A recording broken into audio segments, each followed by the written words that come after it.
جی واقعی میرا بھی یہی خیال تھا کہ میں اگر آپ لوگوں کے ساتھ ہوتا تو زیادہ بہتر طریقے سے ہم انشاءاللہ العزیز اس گفتگو کو کر سکتے، لیکن بہرحال انشاءاللہ پھر زندگی رہی تو انشاءاللہ پھر ملاقات ہوگی۔ پہلی بات تو یہ ہے کہ میں بہت ہی آنر محسوس کرتا ہوں آپ جیسے پڑھے لکھے لوگوں کے ساتھ گفتگو کر کے، وہ اس لیے کہ ہم لوگوں سے سچ کی بات کرتے ہیں، ایمانداری کی بات کرتے ہیں، دیانت کی بات کرتے ہیں، کردار کی پختگی کی بات کرتے ہیں، لیکن آپ جو خواتین و حضرات تشریف رکھتے ہیں، آپ ایکچولی ان تمام خصوصیات کے کسٹوڈین ہیں۔ یعنی آپ سے یہ توقع کہ آپ کو یہ بتایا جائے کہ سچ جو ہے وہ اس میں طاقت ہے، دیانت میں طاقت ہے، تو یہ بالکل ایسے ہی ہے جیسے کسی مسلمان سے پوچھا جائے کہ بھئی تم نماز پڑھتے ہو کہ نہیں پڑھتے ہو۔ تو یہ تو ہم کبھی کسی مسلمان سے یہ پوچھنا ہی بہت ہی عجیب سی بات ہے، کیونکہ ہمیں معلوم ہے کہ جس نے کلمہ پڑھا ہوا ہے وہ نماز تو پڑھتا ہی ہوگا، لہٰذا اس سے تو یہ پوچھنا ہی نہیں بنتا کہ آپ نماز پڑھتے ہیں کہ نہیں پڑھتے ہیں۔ اس سے تو یہ پوچھنا بنتا ہے کہ آپ یہ بتائیے کہ آپ نماز کو قائم کرتے ہیں کہ نہیں قائم کرتے۔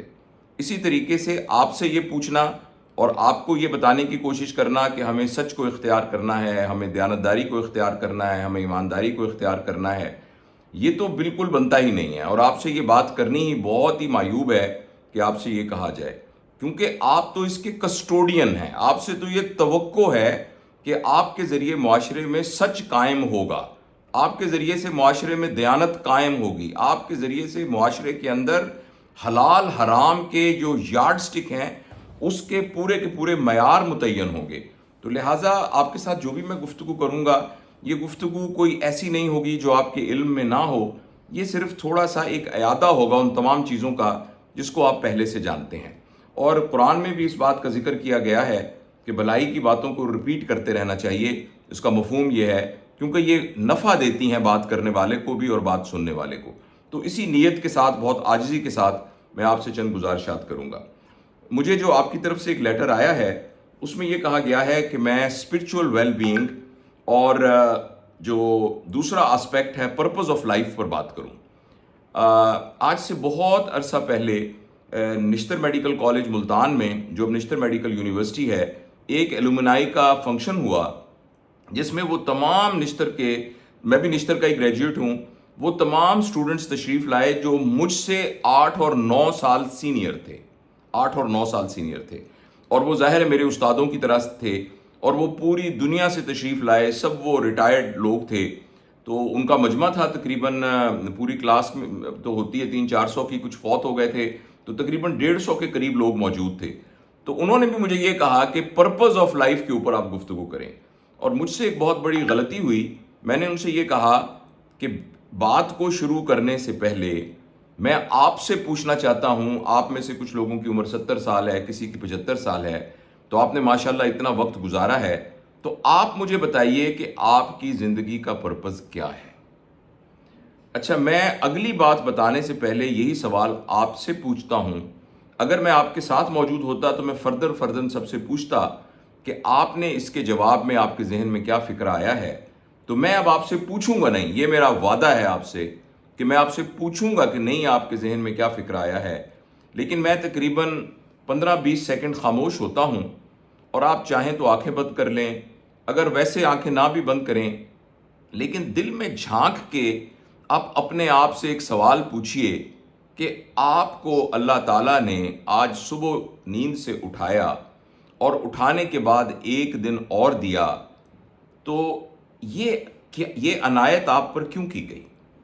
آپ کی زندگی کا آپ کے شاید علم میں ہو کہ لاکھوں لوگ کل رات ہماری طرح سوئے تھے مگر صبح وہ نہیں اٹھے، اور اس سے بہت زیادہ لوگ ایسے تھے کہ وہ تو صبح اٹھے مگر ان کے گھر کے اندر ان کا ایک بہت پیارا تھا جو کہ نہیں اٹھا اور وہ اس دنیا سے چلا گیا۔ ایسے بہت سے لوگ رات کو موجود تھے، لیکن خوش قسمتی سے میں اور آپ وہ نہیں ہیں۔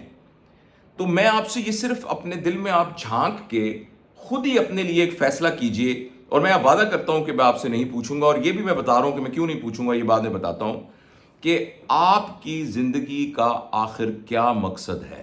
اللہ تعالیٰ نے کسی نے گھر کے اندر فرض کریں کوئی ایک جانور رکھا ہوا ہے تو اس کا کوئی مقصد ہے۔ اگر آپ نے گھر میں ایک مستری کو بلایا جو کہ آپ کی پینٹ کا کام کرتا تھا، تو شام کو آپ نے مزدوری دے کر کہا کہ کل آپ پھر آ جانا، کہ کل پھر آپ کام کرنا. تو ظاہر ہے اس کا کوئی مقصد تھا، آپ کو لگا کہ وہ یوزفل ہے، تو آپ نے اس کو اگلے دن بھی بلا لیا.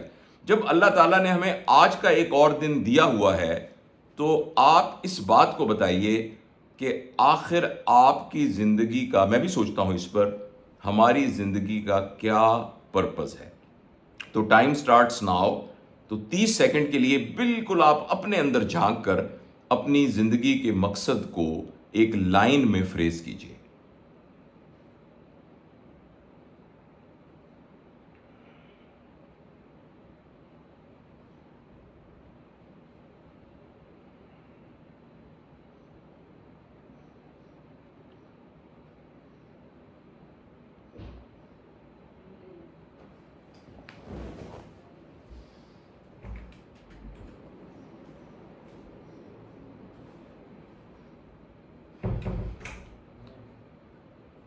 بہت بہت شکریہ. تو اب آپ کے سامنے جو کاغذ ہے، چاہے آپ اس طریقے سے لکھ لیں کہ آپ کے ساتھ والے کو نظر نہ آئے. آپ اگر اس کو ایک خفیہ بھی رکھنا چاہیں تو رکھ لیں، اگر خفیہ نہ بھی رکھنا چاہیں تو رکھ لیں. لیکن اس کو ایک سیریس ایکٹیویٹی کے طور پر، وہ فکرہ جو آپ نے ذہن میں سوچا ہے، وہ فکرہ اس طرح شروع ہونا چاہیے کہ میری زندگی کا مقصد ہے کہ، اور اس کے بعد وہ ایک فکرہ ہونا چاہیے.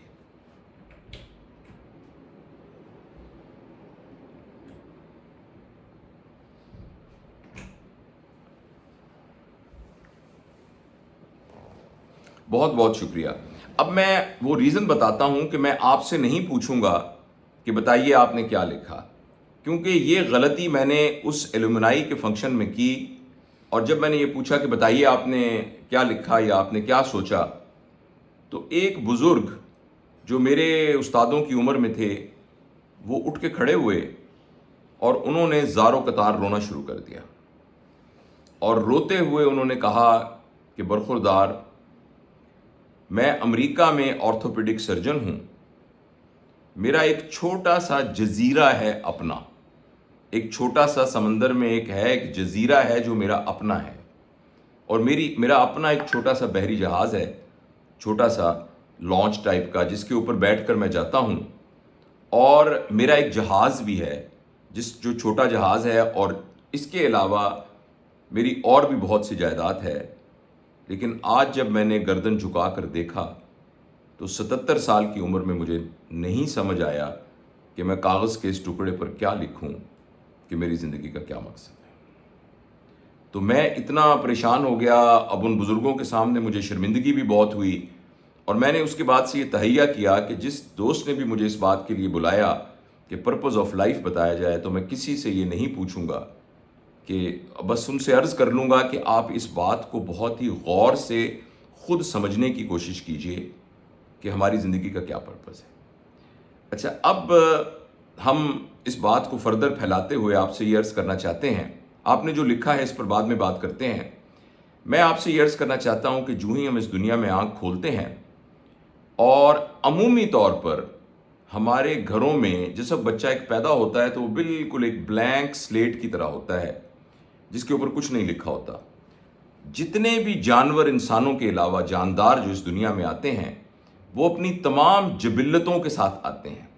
یعنی ان کے جتنے بھی زندگی کو گزارنے کے لیے ان کو سکلز چاہیے، وہ ساری کی ساری جبلتیں پیدا ہونے کے ساتھ اللہ تعالیٰ ان کو دے دیتا ہے.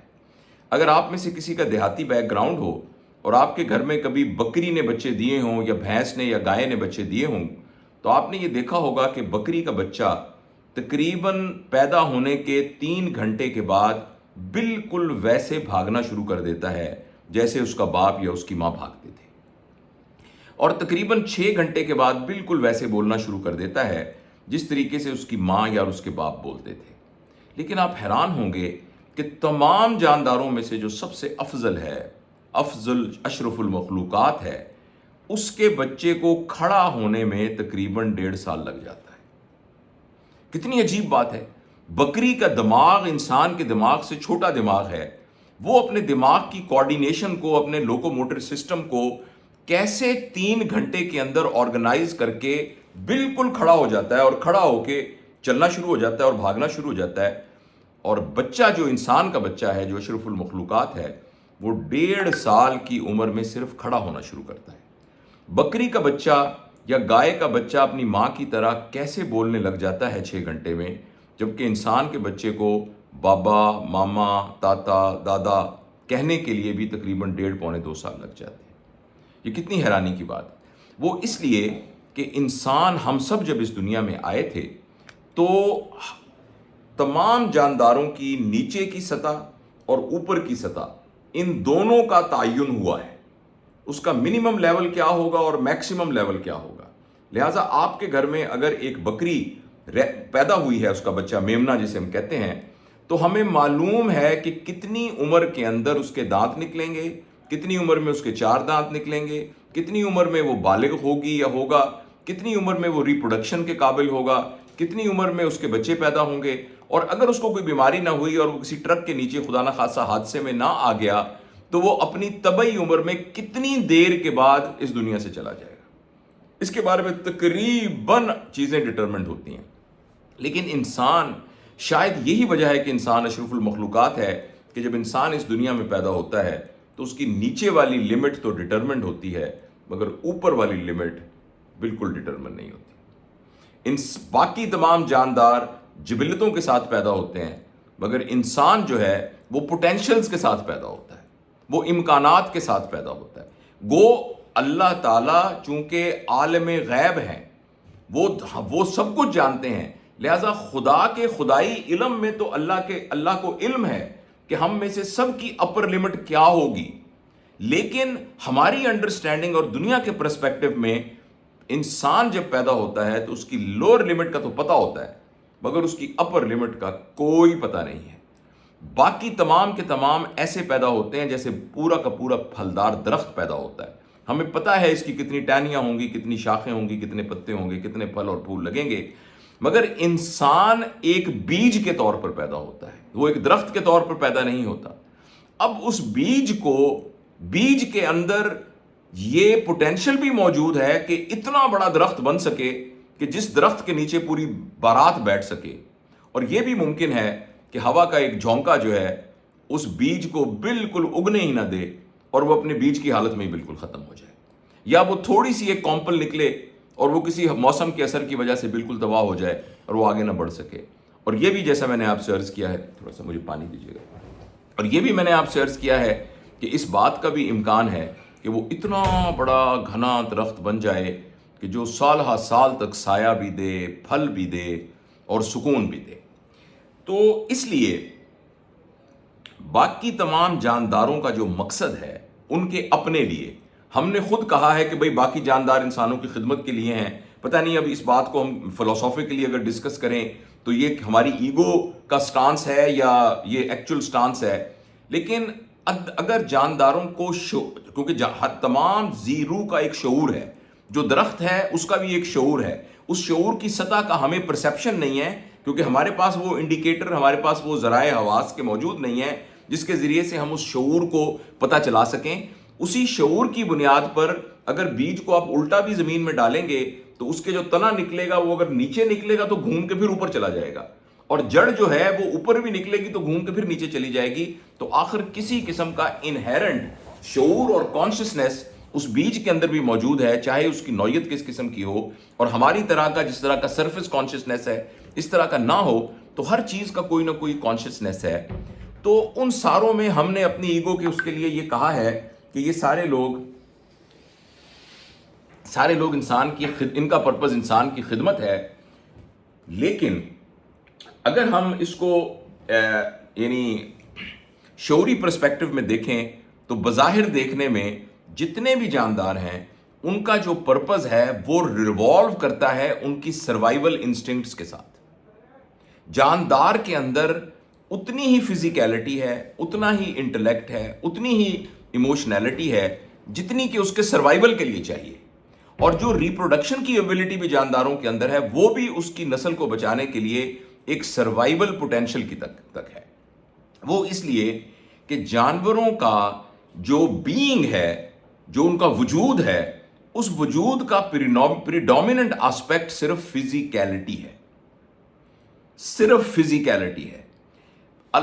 لیکن انسان جو ہے اس کے ویسے تو بہت سے آسپیکٹ ہیں، مگر ہمارے بڑوں نے بتایا ہے کہ انسان جب اس دنیا، اور میں نے آپ کو ڈفرنس ابھی بتایا ہے کہ انسان کی پیدائش میں اور باقی جانداروں کی پیدائش کے اندر کتنا بڑا بنیادی فرق ہے، کہ باقی سارے کے سارے تمام جبلتوں کے ساتھ پیدا ہوتے ہیں، جبکہ انسان جو ہے وہ اپنے پوٹینشلز کے ساتھ پیدا ہوتا ہے، امکانات کے ساتھ پیدا ہوتا ہے. جس کا مطلب یہ ہے کہ نبی بننے کے علاوہ دنیا میں آج تک جو شخص جو بھی بنا ہے، ہر پیدا ہونے والا بچہ، چاہے وہ غریب کے گھر میں پیدا ہوا ہے، چاہے وہ امیر کے گھر میں پیدا ہوا ہے، چاہے وہ پیروں سے معذور تھا، ہر وہ شخص بن سکتا ہے جو دنیا میں آج تک کوئی بنا ہے. آپ میں سے جتنے لوگ یہاں بیٹھے ہیں وہ سب جنید بغدادی بن سکتے ہیں، رابعہ بصری بن سکتے ہیں، نیل آرمسٹرانگ بن سکتے ہیں. یعنی سوائے نبی بننے کے دنیا میں جتنے لوگ بنے ہیں، آپ میں سے جتنے لوگ یہاں بیٹھے ہیں، آپ کی جو بھی عمر ہے، آپ آج کوشش کریں تو آج K2 پہ چڑھ سکتے ہیں، آج آپ ڈیپ سی ڈائیونگ کر سکتے ہیں، آپ چاہیں تو آپ خلا نورد بن سکتے ہیں. ان ادر ورڈز، انسان کے اندر لامحدود امکانات موجود ہیں. اگر اس کی نرچرنگ پراپر کی جائے تو اس نرچرنگ کے نتیجے کے اندر وہ بیج جو ہے وہ ایک بہت بڑا پھلدار درخت بن سکتا ہے. اچھا، اب میں کوئی اور بات کہنے لگا تھا، پتہ نہیں میرے ذہن سے نکل گئی. اچھا ہاں، میں یہ بات عرض کر رہا تھا کہ جانوروں کے اندر پریڈومیننٹلی ایک ہی آسپیکٹ ہے جس کو ہم فزیکیلٹی کہتے ہیں، جبکہ انسانوں کے 4 آسپیکٹ ہیں. پہلا آسپیکٹ ہے فزیکیلٹی. اوبویسلی ہم بھی جانوروں کی طرح ایک جسم رکھتے ہیں، ہماری بھی آنکھیں ہیں، ہمارے بھی کان ہیں. اچھا، اگر آپ اپنی فزیکیلٹی کو کمپیئر کریں جانوروں کے ساتھ تو اشرف المخلوقات ہونے کے باوجود ایکچولی ہمیں بہت شرم آتی ہے کہ ہماری فزیکیلٹی جانوروں کی فزیکیلٹی کی نسبت بہت انفیریئر ہے. مثلا ہماری آنکھیں جو ہیں وہ جس اسپیکٹرم کو دیکھ سکتی ہیں وہ صرف 7 رنگوں کا اسپیکٹرم ہے، جو کہ ریڈ سے شروع ہوتا ہے اور وائلٹ پہ ختم ہوتا ہے. آپ نے پڑھا ہوگا، بنفشی، نیلا، آسمانی، سبز، زرد، نارنجی، سرخ، یہ اسپیکٹرم ہے. لیکن سرخ کے نیچے انفرا ریڈ ہے، اور انفرا ریڈ کے بعد ایک لاکھوں اور اسپیکٹرم ہے جو انسان کی آنکھ نہیں دیکھ سکتی. اور وائلٹ یعنی بنفشی کے اوپر الٹرا وائلٹ ہے، اور الٹرا وائلٹ کے بعد ایک پورا اسپیکٹرم ہے جو میں اور آپ نہیں دیکھ سکتے.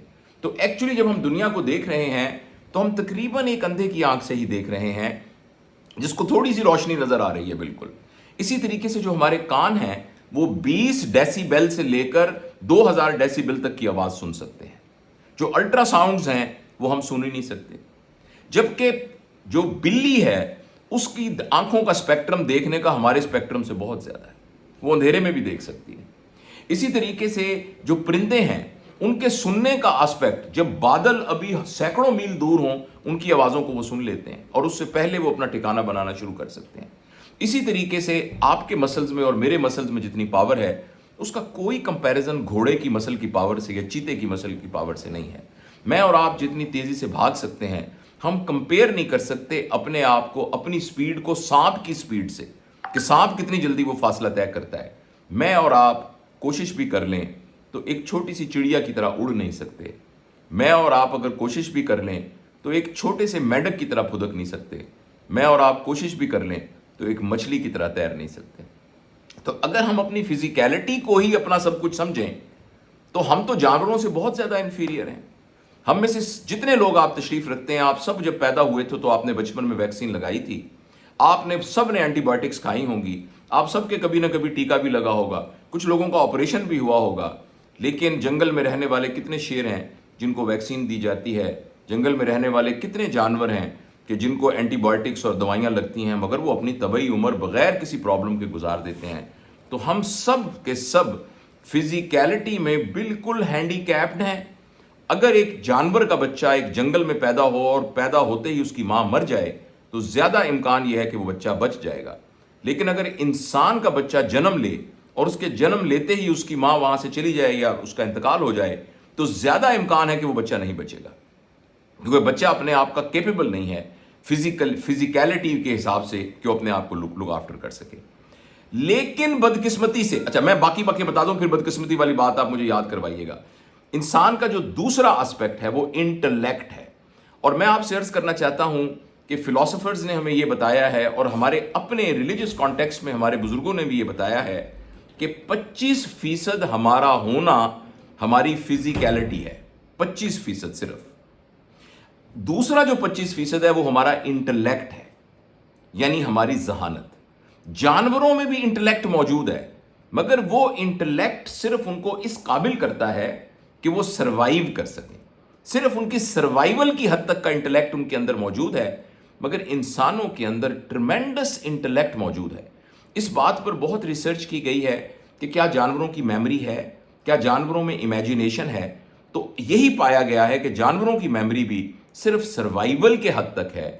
لیکن آپ اور میں اپنے دل میں جھانک کے دیکھیں، میری اور آپ کی میموری اتنی بڑی ہے کہ جب پہلی دفعہ آپ کو اسکول چھوڑنے آپ کے والد یا والدہ گئی تھیں، ابھی آپ آنکھیں بند کریں تو آپ کو یاد ہوگا کہ آپ نے کس قسم کے کپڑے پہنے تھے، کون سی سواری میں بٹھا کے آپ کے ابو امی آپ کو لے کے گئے تھے، اور آپ اس وقت رو رہے تھے یا آپ ہنس رہے تھے، تو آپ کا پہلا انکاؤنٹر کیا تھا. آپ کو ابھی تک یہ باتیں ساری یاد ہیں. جبکہ جانوروں کے اندر یہ میموری موجود نہیں ہے. انسانوں کے اندر اس کے دوسری طرف انبلیویبل امیجینیشن موجود ہے. اور یہ جو امیجینیشن ہے، آپ ابھی آنکھیں بند کریں اور جنت میں پہنچ جائیں. ابھی آنکھیں بند کریں اور جنت میں پہنچ جائیں. جنت کا آپ کا جو بھی تصور ہے، آپ اس میں ابھی داخل ہو سکتے ہیں اپنی امیجینیشن کے ذریعے. آپ مریخ پہ جانا چاہیں، آپ چاند پہ جانا چاہیں، آپ اپنی خالہ کے گھر جو 2 سال پہلے نہیں گئے تھے، آپ 2-3 سال سے، آنکھیں بند کر کے بھی اپنے خالہ کے گھر داخل ہو سکتے ہیں اور اپنی امیجینیشن کو وہاں لے کے جا سکتے ہیں. جانوروں کے اندر یہ آسپیکٹ صرف سروائیول کی حد تک موجود ہے. تو پلیز آپ یاد رکھیے، میں اور آپ جو یہاں بیٹھے ہوئے ہیں، ہم 25% فزیکیلٹی ہیں اور 25% انٹلیکٹ ہیں. اور یہ انٹلیکٹ ایکچولی بائی ڈیفینیشن یہ ہے، انٹلیکٹ وہ ابیلٹی ہے جس کے ذریعے انسان اپنی میموری کو یوز کر کے، امیجینیشن کو یوز کر کے، جو ڈیٹا اس کو دیا جائے اس کو پروسیس کر کے، پھر جو اس کا نتیجہ نکالتا ہے اور اس کی وجہ سے جو ورلڈ ویو بناتا ہے، اس کو ہم انٹلیکٹ کہتے ہیں. تو 25% ہمارا انٹلیکٹ ہے. اور اسی انٹلیکٹ کی بنیاد پر انسان جو ہے وہ اتنی ترقی کر سکا ہے کہ 50,000 فٹ کی بلندی پر وہ جہاز کو، لوہے کو اڑا کر، اور 6 گھنٹے کے اندر پاکستان سے برطانیہ لے جاتا ہے. جبکہ گھوڑے جو 40,000 سال پہلے تھے، ہم سے اچھی فزیکیلٹی ہونے کے باوجود ابھی تک گھوڑوں کا کوئی انسٹیٹیوشن نہیں بنا. آل پاکستان گھوڑا ایسوسی ایشن کا نام آپ نے نہیں سنا ہوگا. کسی جگہ پر آل پاکستان بکری ایسوسی ایشن جو ہے وہ آپ کو نظر نہیں آتی. تو آخر وہ لوگ اتنا آرگنائز اپنے آپ کو کیوں نہیں کر سکے؟ ان کا کوئی پرائمری اسکول نہیں ہے، ان کی کوئی عدالت نہیں ہے، ان کا کوئی کسی قسم کا اور دفتری سوشل سیکیورٹی کا انتظام نہیں ہے. وہ ایسا کیوں نہیں کر سکے؟ اس لیے کہ وہ انٹلیکٹ ان کی اس لیول کی نہیں تھی جو کہ انسان کی انٹلیکٹ تھی. تو ابھی ہم 50% انسان بنے ہیں. 25% انسان کا ایموشنیلٹی ہے. ایموشنیلٹی کا مطلب یہ ہے، اس کو سمجھنے کے لیے صرف آپ ذہن میں رکھیے کہ ہر چیز کا ایک یہ آبجیکٹ ہے. اگر اس آبجیکٹ کو آپ روشنی میں رکھیں گے تو اس کا ایک سایہ ہوگا. تو اسی طریقے سے انسان کا جو انٹلیکٹ ہے، اس کی جو بیسس ہے وہ تھاٹ ہے. تھاٹ ہمارے اندر ہر وقت تھاٹ چلتی رہتی ہے. جو تھاٹ ہے، اگر اس کو آپ ایک آبجیکٹ سمجھیں تو اس کا جو سایہ ہے اس کا نام ایموشن ہے. اگر آپ کی تھاٹ اس وقت اگر آپ کی تھاٹ میرے بارے میں اچھی ہے تو آپ کے ایموشن یہاں میری باتیں سنتے ہوئے میرے بارے میں اچھے ہوں گے. اور اگر آپ کی تھاٹ میرے بارے میں نیگیٹو ہے تو آپ کے جو ایموشنز ہوں گے وہ میرے بارے میں نیگیٹو ہوں گے. رائٹ؟ اور اگر یہ ایموشن چارجڈ ہو جائیں، پازیٹیو ایموشن چارجڈ بھی ہو جائیں، ایموشن تو ہوتے ہی ہر چیز کے، لیکن اگر یہ ایموشنز چارجڈ بھی ہو جائیں اور یہ پازیٹیو ایموشن ہو جائیں تو جو جذبہ میں پیدا ہوتا ہے اس جذبے کا نام محبت ہے. اور اگر یہ نیگیٹو ایموشنز ہوں اور چارج ہو جائیں تو جو جذبہ پیدا ہوتا ہے اس کو اینگر کہتے ہیں، اس کو ہم غصہ کہتے ہیں. رائٹ؟ تو یہ ہمارا ایک پورا آسپیکٹ ہے. اور جانوروں کے اندر بھی یہ آسپیکٹ موجود ہے، جانوروں کے اندر بھی موجود ہے. مگر اس لیے آپ کبھی بلی کے اوپر، اگر آپ کے گھر میں بلی ہے تو اس کی کمر کے اوپر ہلکا سا ہاتھ پھیریں تو ویسے وہ خر کرنا شروع کر دے گی اور آپ کے ساتھ چپکنے کی کوشش کرے گی. اور اگر آپ فرض کریں اس کی دم پر پیر رکھ دیں تو پھر بھی خر کرے گی، مگر پھر اپنے پنجوں سے آپ کو مارنے کی کوشش کرے گی. لیکن پلیز اگر آپ غور کریں تو آپ یہ اندازہ لگائیں گے کہ جانوروں کے اندر بھی جو ایموشنیلٹی ہے وہ صرف سروائیول کی حد تک ہے. سروائیول سے بیونڈ ایموشنیلٹی نہیں ہے. اسی لیے وہ اپنے بچوں کو پروٹیکٹ کرتی ہے، اپنا بلی، اور بچاتی ہے. خود زخمی ہو جاتی ہے مگر بچاتی ہے اپنے بچوں کو. مگر جو ہی وہ ایک خاص عمر تک پہنچتے ہیں تو خود ہی دھکا دے کے ان کو نکال دیتی ہے. آپ کو شاید علم میں ہوگا کہ بلّا خود اپنے بچوں کو کھا جاتا ہے جب وہ پروٹیکٹ ہونے کی ایج سے گزرتے ہیں. اگر وہ اپنے آپ کو پروٹیکٹ نہیں کرتے تو بلّا خود اپنے بچوں کو کھا جاتا ہے. تو ان کی ایموشنلٹی پھر کہاں گئی؟ باپ کی محبت کہاں گئی؟ تو وہ جو ماں کی محبت، باپ کی محبت تھی، وہ صرف سروائیول کی حد تک ہوتی ہے، سروائیول سے بیونڈ نہیں ہوتی. تو یہ 3 چیزیں ہیں جو جانوروں میں بھی ہیں، انسانوں میں بھی ہیں. فزیکیلٹی جانوروں کی ہم سے بہت سپیریئر ہے، ہماری البتہ انٹلیکٹ جانوروں کی نسبت بہت سپیریئر ہے، اور ہماری ایموشنلٹی جانوروں کی نسبت بہت زیادہ سپیریئر ہے. لیکن جو چوتھی بات میں آپ کو بتانا چاہتا ہوں، وہ انسان کا جو چوتھا آسپیکٹ ہے وہ ایک سپر شیل ہے. باقی تینوں کے تینوں آسپیکٹ اس سپر شیل کے انڈر، اس امبریلا کے اندر موو کر رہے ہیں، اور وہ انسان کی اسپرچویلٹی ہے. گو کوانٹٹی وائز یہ بھی 25% آف اے ہیومن بینگ ہے، مگر یہ 25% اس لیے بہت اہم ہے کہ یہ ایک سپر شیل ہے جس کے نیچے فزیکیلٹی، انٹلیکٹ اور ایموشنلٹی پروان چڑھتی ہے. اور اب تک کی تحقیق کے مطابق جانوروں کے اندر اسپرچویلٹی نہیں ہے، اور یہ جو اسپرچویلٹی انسان کے اندر موجود ہے یہی انسان کو انسان بناتی ہے. لیکن جو بات میں نے شروع میں آپ سے عرض کی تھی، جب ہم اس دنیا میں آنکھ کھولتے ہیں اور ایک کلین سلیٹ کی طور پہ ہوتے ہیں، بدقسمتی سے عمومی دنیا کے معاشروں میں اور خاص طور پر ہمارے معاشروں میں ہماری تربیت سوائے فزیکیلٹی کے، پریڈومیننٹ فزیکیلٹی کے، اور ٹو سم ایکسٹینٹ انٹلیکٹ اور ایموشنلٹی کے، ہماری تربیت ہمارے چوتھے اسپیکٹ کی طرف ہوتی ہی نہیں ہے. میں چوتھے اسپیکٹ کی ایکسپلین ابھی تفصیل بتاؤں گا آپ کو. لہٰذا جب ہم پیدا ہوتے ہیں تو پیدا ہوتے ہی ماں کے ذہن میں اور باپ کے ذہن میں ہوتا ہے میرا بیٹا ماشاءاللہ، میرا راج دلارا، میری بیٹی شہزادی، انشاءاللہ اس کو شہر کے سب سے اچھے اسکول میں داخل کرائیں گے، اور اس اچھے اسکول میں داخل کرا کے اس کو پھر او لیول کروائیں گے. پھر یہ او لیول میں 7 سٹار لے گی میری بیٹی یا میرا بیٹا، اور پھر یہ اے لیول کے اندر 5-6 سٹار، جتنے بھی سٹار ہوتے ہیں وہ اتنے سٹار لے گا. پھر یہ اکثر گھروں کے اندر آج بھی پھر یہ ایم ڈی کیٹ کا ایگزام پاس کر کے ڈاکٹر بنے گا. اور پتہ نہیں کیوں، کس وجہ سے ایک ذہن کے اندر ہے کہ جو ڈاکٹر بن گیا کہ شاید وہ پتہ نہیں اس کو وہ بہت ہی ایک سپیریئر یعنی پوزیشن میں پہنچ گیا. یا فرض کریں آپ کے بچے ہوں گے تو وہ آپ کو رول ماڈل بنائیں گے اور آپ کہیں گے میں اپنے والد کی طرح یا والدہ کی طرح جج بنوں گا. تو بچپن سے ہم ان کو کہنا شروع کر دیں گے کہ تم میرا بیٹا تم انشاءاللہ ہائی کورٹ کے جج بنو گے، میرا بیٹا یہ والا سپریم کورٹ کا انشاءاللہ جج بنے گا. اسی طریقے ہمارے گھر کے اندر ایک صاحب تھے جو ہماری گاڑی چلاتے تھے، تو وہ بابا جی اب تو خود بہت بوڑھے ہو گئے. تو ایک دفعہ میرے والد صاحب نے پوچھا کہ آپ کے بچوں کا کیا حال ہے؟ اس نے کہا جی اللہ کا شکر ہے 4 بچے ہیں ماشاءاللہ. ایک بچہ جو ہے وہ ایک میجر صاحب کی گاڑی چلاتا ہے، اللہ کا بہت احسان ہے. دوسرا جو بیٹا ہے وہ او جی ڈی سی کے اندر ڈرائیور لگ گیا ہے. تیسرا جو ہے نا اس کا لائسنس بن گیا ہے، بس اب آپ کسی کو کہہ کے کہیں وہاں رکھوا دیں. تو یہ تو الحمدللہ اللہ کا شکر ہے. جو چوتھا البتہ میرا بیٹا ہے وہ نکما ہے، وہ کہتا ہے میں کوئی بزنس کروں گا.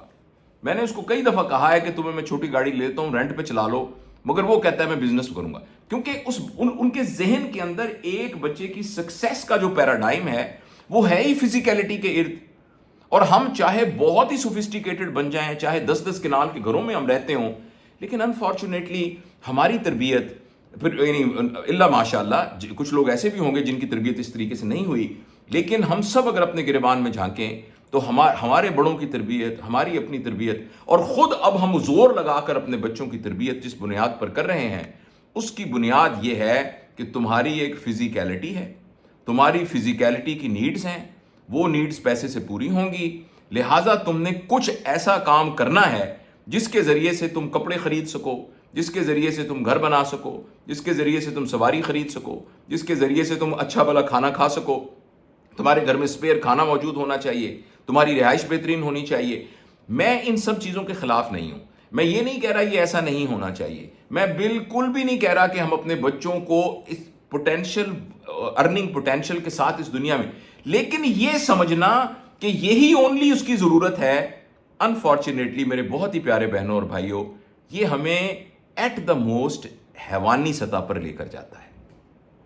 At the most we are at the level of the animals اگر ہماری زندگی صرف فزیکیلٹی کے گرد ریوالو کرے، صرف فزیکیلٹی کے گرد اگر ہماری زندگی ریوالو کرے، یعنی ہم اپنے بچوں کی کامیابی کا معیار یہ سمجھ رہے ہیں کہ میرا بچہ جو ہے جب کمانے کا پوٹینشیل اس کے اندر آ جائے گا، گھر میں اگر 4 بچے تھے اور چاروں میں سے ایک کا کمانے کا پوٹینشیل نہیں ہوا تو ہمیں لگتا ہے کہ یہ بچہ تو ناکام ہو گیا، یہ بچہ تو ناکام ہو گیا.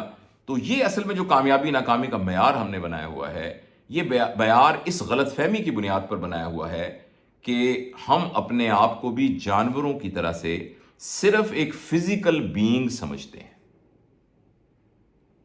اچھا، اور جو ہمارا انٹلیکٹ بینگ ہے وہ بھی بہت تھوڑے سے لوگ ہیں جن کا انٹلیکٹ بینگ ایکچولی کسی پرپز کے تحت گورن ہوتا ہے. ورنہ ہم میں سے جو بہت ذہین آدمی ہے وہ بھی گھوم گھما کے اپنے انٹلیکٹ کو اپنی اکنامک سٹیبلٹی کے لیے ہی استعمال کرتا ہے، اور کر کے واپس اپنے انٹلیکٹ کو بھی فزیکیلٹی کو ہی اوور گرو کرنے کے لیے استعمال کرتا ہے. اور یہی چیز ایموشنلٹی کے بارے میں ہے. بہت تھوڑے سے لوگ ہیں جو اپنی ایموشنلٹی کی بنیاد کے اوپر اپنی لیگیسی کریٹ کرتے ہیں، جو اپنی ایموشنلٹی کی بنیاد پر معاشرے میں کچھ ایسا کام کر کے جاتے ہیں جس سے رہتی دنیا تک ان کا نام رہتا ہے اور دنیا خوبصورت بنتی ہے. ہم میں سے اکثر اگر ان کی ایموشنلٹی ہے بھی تو یہ ایموشن بھی ایکچولی انڈائریکٹلی ہماری فزیکیلٹی کو ہی نرچر کر کے ہمیں موٹا روبوسٹ فزیکیلٹی ہی دیتے ہیں سارے کے سارے. لیکن جو چوتھا وہ اس لیے ہے کہ ہمیں اپنے چوتھے آسپیکٹ کی سمجھ نہیں ہے. اور جو شروع میں آپ سے میں نے گزارش کی تھی کہ آپ ایک فکرہ لکھیے کہ ہمارا پرپز آف لائف کیا ہے، ایکچولی اسی پرپز آف لائف کے ساتھ ہی ریلیٹڈ ہے ہماری زندگی کا چوتھا آسپیکٹ جس کا نام ہے اسپرچویلٹی. اور یہ وہ آسپیکٹ ہے جو کہ جانوروں میں موجود نہیں ہے. جانوروں کی کوئی اسپرچویلٹی نہیں ہوتی، مگر ہر انسان کی ایک اسپرچویلٹی ہے. اگر انسان اپنی اسپرچویلٹی کو سمجھ جائے گا تو وہ اپنے پرپز آف لائف کو سمجھ جائے گا. اگر وہ اپنے پرپز آف لائف کو سمجھ جائے گا تو اب پریڈومیننٹلی فزیکیلٹی کو گرو کرنا اس کا پریڈومیننٹ ایم آف دی اسٹرگل نہیں ہوگا، انٹلیکٹ اور ایموشن کا اسٹرگل نہیں ہوگا. یعنی وہ اپنی فزیکیلٹی، انٹلیکٹ اور ایموشن کا غلام نہیں ہوگا، بلکہ فزیکیلٹی، انٹلیکٹ اور ایموشن اس کے غلام ہوں گے جن کو وہ استعمال کر کے اپنی اسپرچویلٹی کو اوپر کر کے لے کے چلا جائے گا. اگر ہمیں یہ بات سمجھ میں آ گئی، اور میں اگلے آدھے گھنٹے میں انشاءاللہ کوشش کروں گا کہ اپنی ہمبل کیپیسٹی میں جو مجھے یہ بات سمجھ آئی ہے میں اپنے بہت ہی پیارے بہنوں اور بھائیوں کو یہ بات شیئر کر سکوں. دیکھیے، ہم جب یہ کہتے ہیں کہ اسپرچویلٹی یا روحانیت تو ہمارے ذہن میں شاید یہ آتا ہے کہ میں کتنی نمازیں پڑھتا ہوں، میں کتنے روزے رکھتا ہوں، میں کتنی تسبیحاں کرتا ہوں، میں کتنا جو ہوں وہ ذکر کرتا ہوں. یہ تمام چیزیں، عبادات، ان کی اپنی اہمیت ہے اور ان کی اپنی ضرورت ہے اور ان کی اہمیت سے کوئی انکار نہیں کر سکتا ہے. مگر جب ہم اسپرچویلٹی کی بات کرتے ہیں تو ہم ایکچولی ایک بات کہتے ہیں کہ اگر اسپرچویلٹی کی یہ ڈیفینیشن ایک یونیورسل ڈیفینیشن ہے، یہ ان لوگوں کے لیے بھی ہے جو مسلمان نہیں ہیں، یہ ان لوگوں کے لیے بھی ہے جو کہ یہ بھی نہیں مانتے کہ کوئی پیدا کرنے والا خدا ہے، جو یہ بھی نہیں مانتے کہ موت کے بعد ایک زندگی آنے والی ہے، یعنی ایتھیسٹ لوگ، ان کے لیے بھی ایک اسپرچویلٹی ایگزسٹ کرتی ہے. لہٰذا ہمیں اسپرچویلٹی کی ایک یونیفارم ڈیفینیشن کو پتہ کرنا پڑے گا. وہ ڈیفینیشن کو سمجھنے کے لیے میں آپ کو ایک مثال دیتا ہوں. آپ یہاں تشریف لائے، آپ نے صبح ناشتہ کیا تھا، آپ نے ایک خاص قسم کی تعلیم حاصل کی ہے، آپ کل عدالت میں جا کر ایک خاص قسم کے پروسیس میں سے گزریں گے، آپ نے شادی کی یا جن کی نہیں ہوئی شادی کریں گے، آپ کے بچے ہوئے، آپ نے اپنے بچوں کو تعلیم دی. یعنی ہم نے زندگی میں چھوٹے کام سے لے کر بڑے سب کام کیے. یہ سارے کے سارے کام ریوالو کرتے ہیں ہماری فزیکیلٹی، انٹلیکٹ اور ایموشن کے گرد. لیکن ایک چیز اس میں اسپرچویلٹی ایڈ کر دیتی ہے، وہ یہ ہے ایک لفظ جو انگریزی میں جس کے سپیلنگ ہیں WHY، وائے، اور اردو میں کیوں کا جواب ہماری اسپرچویلٹی کو ڈٹرمن کرتا ہے. آپ یہاں بیٹھے ہوئے ہیں 9 بجے صبح آ کر، کیوں؟ میں صبح اٹھ کر یہاں تیار ہو کر بیٹھا ہوں اور آپ سے بات کر رہا ہوں، کیوں؟ میں نے شادی کی کیوں, میں دفتر گیا کیوں, میرے بچے نے کہا کہ میں نے کھلونا لینا ہے اور میں نے اس سے پوچھا کیوں. تو کیوں کا جواب ایکچولی ڈٹرمن کرتا ہے کہ ہماری اسپرچویلٹی کیا ہے. میں آپ کو اس بات کو سمجھانے کے لیے ایک مثال دیتا ہوں. اس مثال کا پہلا حصہ بالکل سچا ہے 100%. میں نشتر میڈیکل کالج میں پڑھاتا تھا آج سے بہت سال پہلے, یا بہاولپور شفٹ ہونے سے پہلے. تو وہاں ایک بچہ فرسٹ ایئر میں داخل ہوا. وہ بچے نے بورڈ میں ٹاپ کیا تھا اور اس کا میرٹ جو ہے وہ کنگ ایڈورڈ میڈیکل کالج کا بنا تھا, مگر ملتان چونکہ اس کے گھر کے پاس تھا, اس کا راجن پور میں گھر تھا, تو اس نے ملتان کو آپٹ کیا. اس کے والد صاحب جو تھے وہ ایک بھٹے میں اینٹیں تھاپتے تھے, اور اس نے کہا کہ میں نے کبھی بھی اپنے والد صاحب کے وضو کیے ہوئے ہاتھوں کو بھی دیکھا ہے تو پھر بھی اس کی ڈیپتھ کے اندر مٹی لگی ہوتی ہے. وہ مٹی اتنی ڈیپ ان کے ہاتھوں میں جا چکی ہے, ناخنوں میں سے, کہ جب وہ صابن سے بھی دھوتے ہیں تو مٹی نہیں اترتی, کیونکہ ان کی ساری زندگی وہ مٹی تھاپتے ہوئے گزری ہے. اس کی امی کسی کے گھر میں, وہاں ایک ذمہ دار تھے, ان کے گھر میں کام کرتی تھی, اور ان کی 3 بہنیں تھیں, اور تینوں کی تینوں بہنیں بھی لوگوں کے گھروں میں اپنی ماں کے ساتھ جا کر کام کرتی تھیں. اور جو بڑی بہن تھی وہ اتنی بڑی ہو گئی تھی کہ انہوں نے ایک ذمہ دار کے گھر میں چھوڑ دی تھی 12-13 سال کی, کہ یہ یہیں بی بی جی کی خدمت کرے گی اور گھر میں ہی ایز اے میڈ کے طور پہ کام کرے گی. اور اس لڑکے کا اپنے میرٹ کے اوپر نشتر میڈیکل کالج میں داخلہ ہو گیا.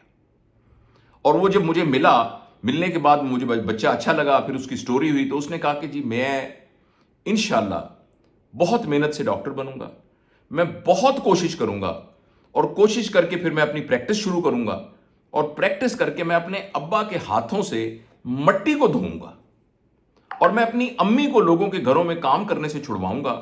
میں اپنی تینوں بہنوں کو کم از کم BA کرواؤں گا, تینوں بہنوں کی اچھی جگہ پہ شادی کرواؤں گا, ابو امی کو حج کرواؤں گا, اور ملتان میں اس نے جو لفظ بولا وہ میں آپ کو بتانا چاہتا ہوں, ملتان میں اپنا پکا گھر بنواؤں گا. اس کے نزدیک اینٹوں کا گھر بنوانا ایک بہت بڑی کامیابی تھی. ملتان میں اپنا, یہ اس نے فرسٹ ایئر کے میڈیکل اسٹوڈنٹ نے مجھے کہا کہ میں ملتان میں اپنا پکا گھر بناؤں گا, اور پھر اس نے ایسا ہی کیا, اور میرے سامنے اچھا ڈاکٹر تھا, اچھا ڈاکٹر بنا, اس نے پریکٹس شروع کی, اور اس نے یہ سارے کام اچیو کر لیے. دوسری کہانی میں آپ کو تھوڑی سی ہائپوتھیٹیکل اور فکشنیٹڈ بتاتا ہوں, یہ سچی تھی. اسی طرح کا ایک اور لڑکا تھا. اس لڑکے نے یہ کہا کہ میں ڈاکٹر بنا ہوں تو میرے گاؤں کے اندر خواتین بچے کی پیدائش کے دوران 50% عورتیں مر جاتی ہیں, یعنی مٹرنل مورٹیلٹی ریٹ بہت زیادہ ہے. میں انشاءاللہ العزیز اپنے گاؤں کی کسی بیٹی اور بہن کو مرنے نہیں دوں گا. میں انشاءاللہ بنوں گا گائناکالوجسٹ, اور گائنا کو میں اپنے محلے میں خود دیکھتا ہوں, میری اپنی پھوپھی اس طرح فوت ہوئی تھی, میری ایک خالہ بھی فوت ہوئی تھی. میں انشاءاللہ کسی کو, اچھا وہ بھی ڈاکٹر بنا, اس نے بھی پریکٹس کی, اس نے بھی اسی طریقے سے ایمانداری سے کام کیا, مگر ان دونوں کا وائی کا آنسر ڈیفرنٹ تھا. اور یہ وائی کا آنسر ڈٹرمن کرتا ہے کہ ان کی اسپرچویلٹی کس لیول کی تھی. جو پہلے بچے نے کام کیا وہ غلط کام نہیں کیا, وہ بہت زبردست کام کیا, مگر اس کا کام ریوالو کر رہا تھا اس کی اپنی فیملی کے گرد. یہ جو دوسرے بچے نے یہ وہی کام کیا, مگر اس کے نتیجے میں پورا کا پورا گاؤں مستفید ہو رہا تھا, اور پورا کا پورا شہر مستفید ہو رہا تھا. میں آپ کو ایک اور ہائپوتھیٹیکل ایگزامپل دیتا ہوں. ایک آدمی کہتا ہے کہ میرے پورے گاؤں میں کوئی کریانے کی دکان نہیں ہے, میں یہاں کریانے کی دکان کھولوں گا تو میری دکان بہت چلے گی, میں ایمانداری کے ساتھ سودا دوں گا, صحیح تول کے دوں گا تو میری دکان بہت چلے گی. اس کا وائی یہ ہے کہ اس کے ذریعے سے میں اچھے پیسے کما سکوں گا, کیونکہ یہ ایک اپرچونٹی ہے, اور یہ جائز بات ہے. ایک اور آدمی کہتا ہے کہ یار ہمارے گاؤں کے اندر اتنے لوگ رہتے ہیں, بہنیں ہیں, بیٹیاں ہیں, ان کو سودا لینے کے لیے دوسرے گاؤں میں جانا پڑتا ہے, تو یہاں دکان کوئی نہیں, میں ایک دکان کھولتا ہوں تو اس سے میرا گھر بھی چلے گا, اور ساتھ یہ ہے کہ یہ میری بہنیں بیٹیاں جو دوسرے گاؤں میں سودا لینے جاتی ہیں ان کو بڑی آسانی ہوگی. ایک تیسرا آدمی ہے, وہ یہ کہتا ہے کہ میں دکان کھولتا ہوں کیونکہ یہاں دکان کوئی نہیں ہے, اور میں بہت عرصے سے یہ سوچ رہا تھا کہ ہمارے گاؤں کے اندر کوئی یتیم خانہ نہیں ہے جہاں یتیم اور بیواؤں کی پرورش کی جا سکے, اور میرے پاس تو پیسے ہی نہیں تھے. میں یہ دکان کھولتا ہوں, اس سے میرا گھر بھی چلے گا, اور ساتھ میرے پاس اتنے پیسے بھی ہوں گے کہ میں اس کے ذریعے سے ایک چھوٹا سا یتیم خانہ کھول کے ان یتیموں کی پرورش کروں گا. اب یہ تینوں کے تینوں ایک ہی کام کر رہے ہیں, ایک ہی تھوک کی دکان سے سودا خرید رہے ہیں, ایک ہی بھاؤ پر بیچ رہے ہیں, ایمانداری سے بیچ رہے ہیں, کوئی ملاوٹ نہیں کر رہے, مگر ان تینوں کے سوالوں کا جواب, وائی کا جواب ڈیفرنٹ ہے. اور یہ جو وائی کا جواب ہے یہ ہماری اسپرچویلٹی کو ڈٹرمن کرتا ہے. اگر ہمارا وائی کا جواب ہائر لیول کا ہوگا, ہمارا وائی کا جواب اوپر والا ہوگا, تو ہماری اسپرچویلٹی ہائی ہوگی. اور اگر ہمارے وائی کا جواب نیچے ہوگا تو پھر ہماری اسپرچویلٹی لو ہوگی. اور ایکچولی ہماری فزیکیلٹی, ہمارا انٹلیکٹ اور ہمارا ایموشن یہ ہمارا پرپز آف لائف ڈٹرمن نہیں کرتا. ہمارا پرپز آف لائف ایکچولی ہماری اسپرچویلٹی ڈٹرمن کرتی ہے.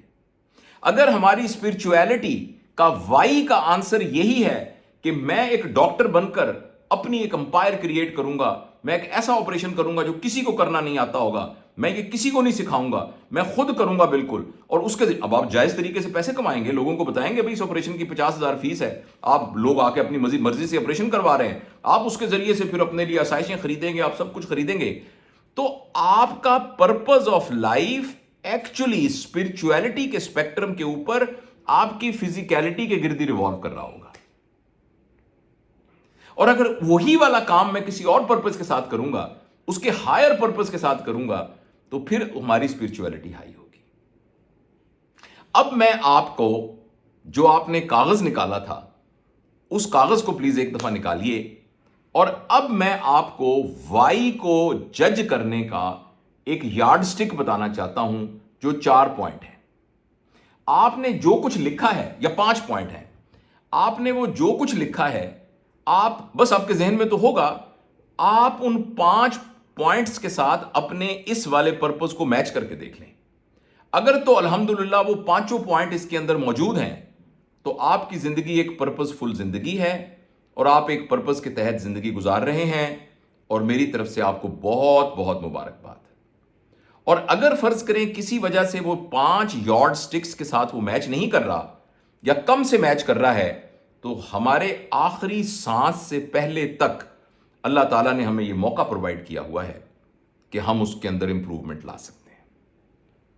دیکھیں, پہلی بات تو یہ ہے کہ آپ نے جو بھی سینٹینس لکھا ہے وہ ایک آبجیکٹو سینٹینس ہونا چاہیے, وہ سبجیکٹو سینٹینس نہیں ہونا چاہیے.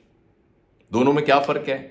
سبجیکٹو سینٹینس وہ ہوتا ہے جس کا مطلب صرف آپ کو ہی پتا ہے, اور باقیوں کو اس کا مطلب اس طریقے سے سمجھ میں نہیں آیا جس طریقے سے باقیوں کو سمجھ میں آیا ہے. مثلا آپ میں سے کسی نے اگر یہ لکھا ہے کہ میں انسانیت کی خدمت کروں گا یا کروں گی, تو یہ ایک سبجیکٹو سینٹینس ہے. اس کا مطلب ایکچولی کسی کو کچھ بھی سمجھ نہیں آتا کہ انسانیت کی خدمت کیا ہوتی ہے, کیونکہ it is not an observable act, it is not a reproducible act, it is not a measurable act. اسی طرح آپ کوئی بھی ایک سبجیکٹ, میں اللہ کو راضی کروں گا, آپ نے فرض کریں یہ پرپز لکھا ہوا ہے, یا آپ نے کوئی بھی ایسا پرپز لکھا ہوا ہے جو سبجیکٹو ہے, تو اس کو مہربانی کر کے آبجیکٹو سینٹینس میں کنورٹ کر دیجیے. اگر وہ سبجیکٹو سینٹینس میں ہوگا تو وہ آپ کا پرپز نہیں ہوگا. کیونکہ آپ دیکھیں, ہم بچوں سے پوچھتے ہیں نا میڈیکل کالج میں کہ بھائی تمہارا کیا پرپز ہے, وہ کہتا ہے جی میں انسانیت کی خدمت کروں گا.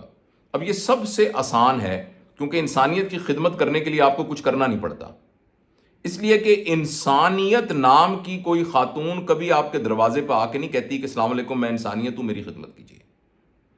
انسانیت کی خدمت کا ایک آبجیکٹو ترجمہ ہے, وہ یہ ہے کہ جب بھی کوئی انسان آپ کے سامنے آئے گا تو آپ جو یہ ہمارے سیشن سے پہلے باتیں کر رہے تھے, empathy, honesty, dedication, hard work, sacrifice, وہ سارے کے ساتھ اس انسان کو دیکھیں گے, تو اس کا سبجیکٹولی مطلب ہوگا انسانیت کی خدمت. لہٰذا اگر آپ نے کوئی سینٹینس ایسا لکھا ہو, میں کسی سے نہیں پوچھتا آپ نے کیا لکھا ہے, لیکن آپ ماشاءاللہ سمجھدار ہیں, آپ اس بات کو سمجھ گئے ہوں گے کہ اگر آپ کا فکرہ ایک سبجیکٹو فکرہ ہے جس کا مطلب صرف آپ کو ہی پتا ہے اور کسی کو نہیں پتا, اور کوئی آپ کو وہ کرتا ہوا دیکھ نہیں سکتا, تو پھر اس کو آپ چینج کر کے کسی آبجیکٹو سینٹینس میں کنورٹ کیجئے. آبجیکٹو سینٹینس کا مطلب یہ ہوتا ہے کہ جو میئریبل ہو, ریپروڈیوسیبل ہو, ویزیبل ہو, کمپیئریبل ہو. اس کو آپ یعنی آپ کتنا کر رہے ہیں اور آپ کا کولیگ کتنا کر رہا ہے, یہ کمپیئریبل ہو. تو پہلی تو یہ شرط ہے آپ کے وائی کے صحیح جواب کی. میں آپ کو ایک اور مثال دے کے سمجھاتا ہوں. میں نے کہا میرا مقصد یہ ہے کہ میں نے اپنا وزن کم کرنا ہے. اب یہ ایک سبجیکٹو سینٹینس ہے, اس کا کچھ مطلب نہیں ہے. ہم میں سے سارے یہ فکرہ بولتے ہیں, کرتا کرتا کوئی بھی نہیں ہے. لیکن اگر میں اس کو آبجیکٹو میں کنورٹ کروں تو میں یوں کہوں گا میں روزانہ 4 کلومیٹر واک کروں گا, میں فزی ڈرنکس بالکل نہیں پیوں گا، میں کیک، پیسٹری، بیکری کی بنی ہوئی چیزیں نہیں کھاؤں گا، اور میں 1 گھنٹہ جم جایا کروں گا۔ اب یہ وہی بات میں اپنا وزن کم کروں گا، اس کو میں نے آبجیکٹو ٹرمز کے اندر ٹرانسلیٹ کر دیا ہے۔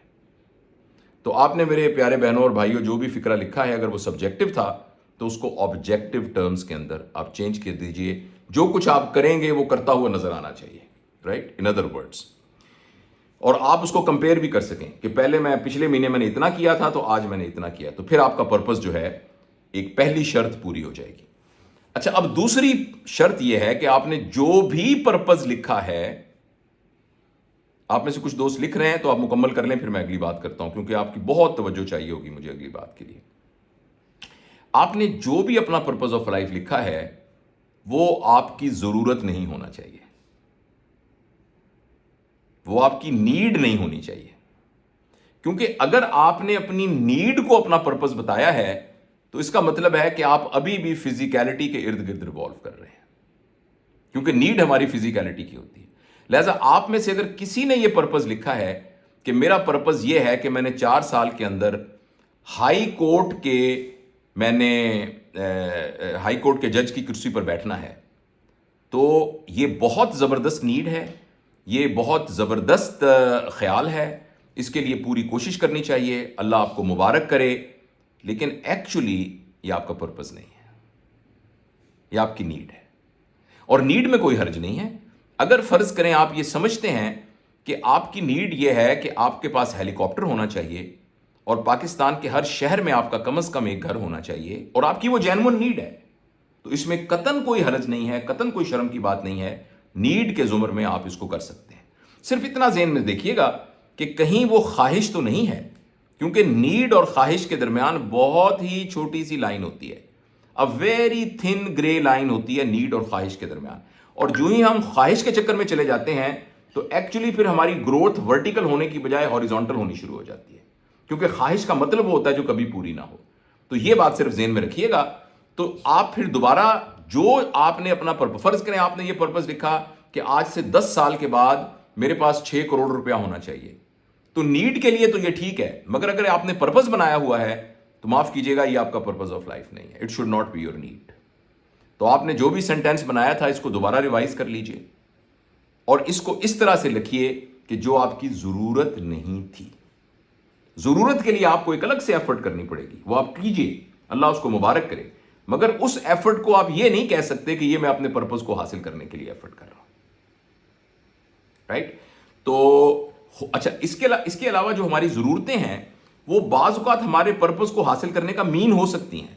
ہو سکتا ہے کہ آپ کا پرپس کچھ اس قسم کا پرپس ہو کہ میں پاکستان کے جوڈیشری سسٹم کے اندر اس طرح کی لیگل چینجز لانا چاہتا ہوں یا چاہتی ہوں کہ جس کے ذریعے سے پاکستان کے اندر ہر کرسی پہ بیٹھا ہوا جج بائی ڈیفالٹ انصاف کرنے پر مجبور ہو جائے، اس قسم کی لیجسلیشن میں لانا چاہتا ہوں۔ اس پرپس کے لیے مجھے ہائی کورٹ کا جج بننا ہے، دین اٹ از ڈفرنٹ۔ پھر آپ کا وہ ہائی کورٹ کا جج بن جانا یا سپریم کورٹ کا جج بن جانا یا سپریم کورٹ کا چیف جسٹس بن جانا، یہ آپ کے پرپس کو حاصل کرنے کا ایک سٹیپ ہے، دین اٹ از ڈفرنٹ۔ لیکن پر سی اگر کوئی آدمی سپریم کورٹ کا جج بننا چاہتا ہے، میں آپ کے شعبے سے مثال دیتا ہوں، تو پھر یہ آپ کی نیڈ ہے، اور جو آپ کی نیڈ ہے وہ آپ کا پرپس نہیں ہو سکتا۔ 2 باتیں ہو گئیں۔ پہلی بات یہ ہے کہ آپ نے جو کچھ لکھا ہے وہ آپ کا وہ ایک آبجیکٹو سینٹینس ہو، سبجیکٹو سینٹینس نہ۔ دوسرا فکرہ، جو چیز آپ نے لکھی ہے وہ آپ کی نیڈ نہیں ہونی چاہیے۔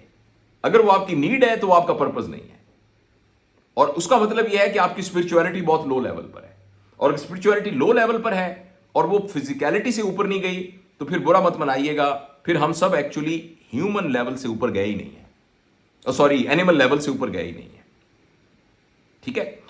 کیونکہ ہیومن لیول ہونے کی پہلی شرط یہ ہے کہ ہیومنز کا کوئی پرپس ہوتا ہے، تو اگر پرپس ہے ہی نہیں تو 2 شرطیں ہو گئی۔ تیسری شرط اور ہے، جو بھی آپ نے فکرہ لکھا ہے it should not be time bound.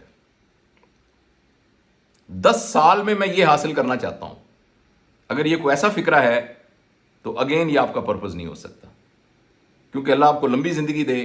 فرض کریں آپ کی زندگی ابھی 42 سال ہے اور آپ نے پرپز یہ بنایا ہے کہ 42 سال میری عمر ہے تو میں 10 سال کے اندر یہ اچیو کرنا چاہتا ہوں، اور اگر آپ نے 10 سال میں وہ اچیو کر لیا 31 دسمبر کو 10 سال بعد، تو 1 جنوری کو آپ کو فوت ہو جانا چاہیے، اس لیے کہ اب تو پرپز پورا ہو گیا، اور جب پرپز پورا ہو گیا تو پھر تو ہمیں مر جانا چاہیے، پھر تو پرپز ہی نہیں رہا۔ اس لیے اگر ہمارا پرپز ٹائم باؤنڈ ہے تو اگین یہ ہماری فزیکلٹی کو ایڈریس کر رہا ہے۔ It should not be time bound.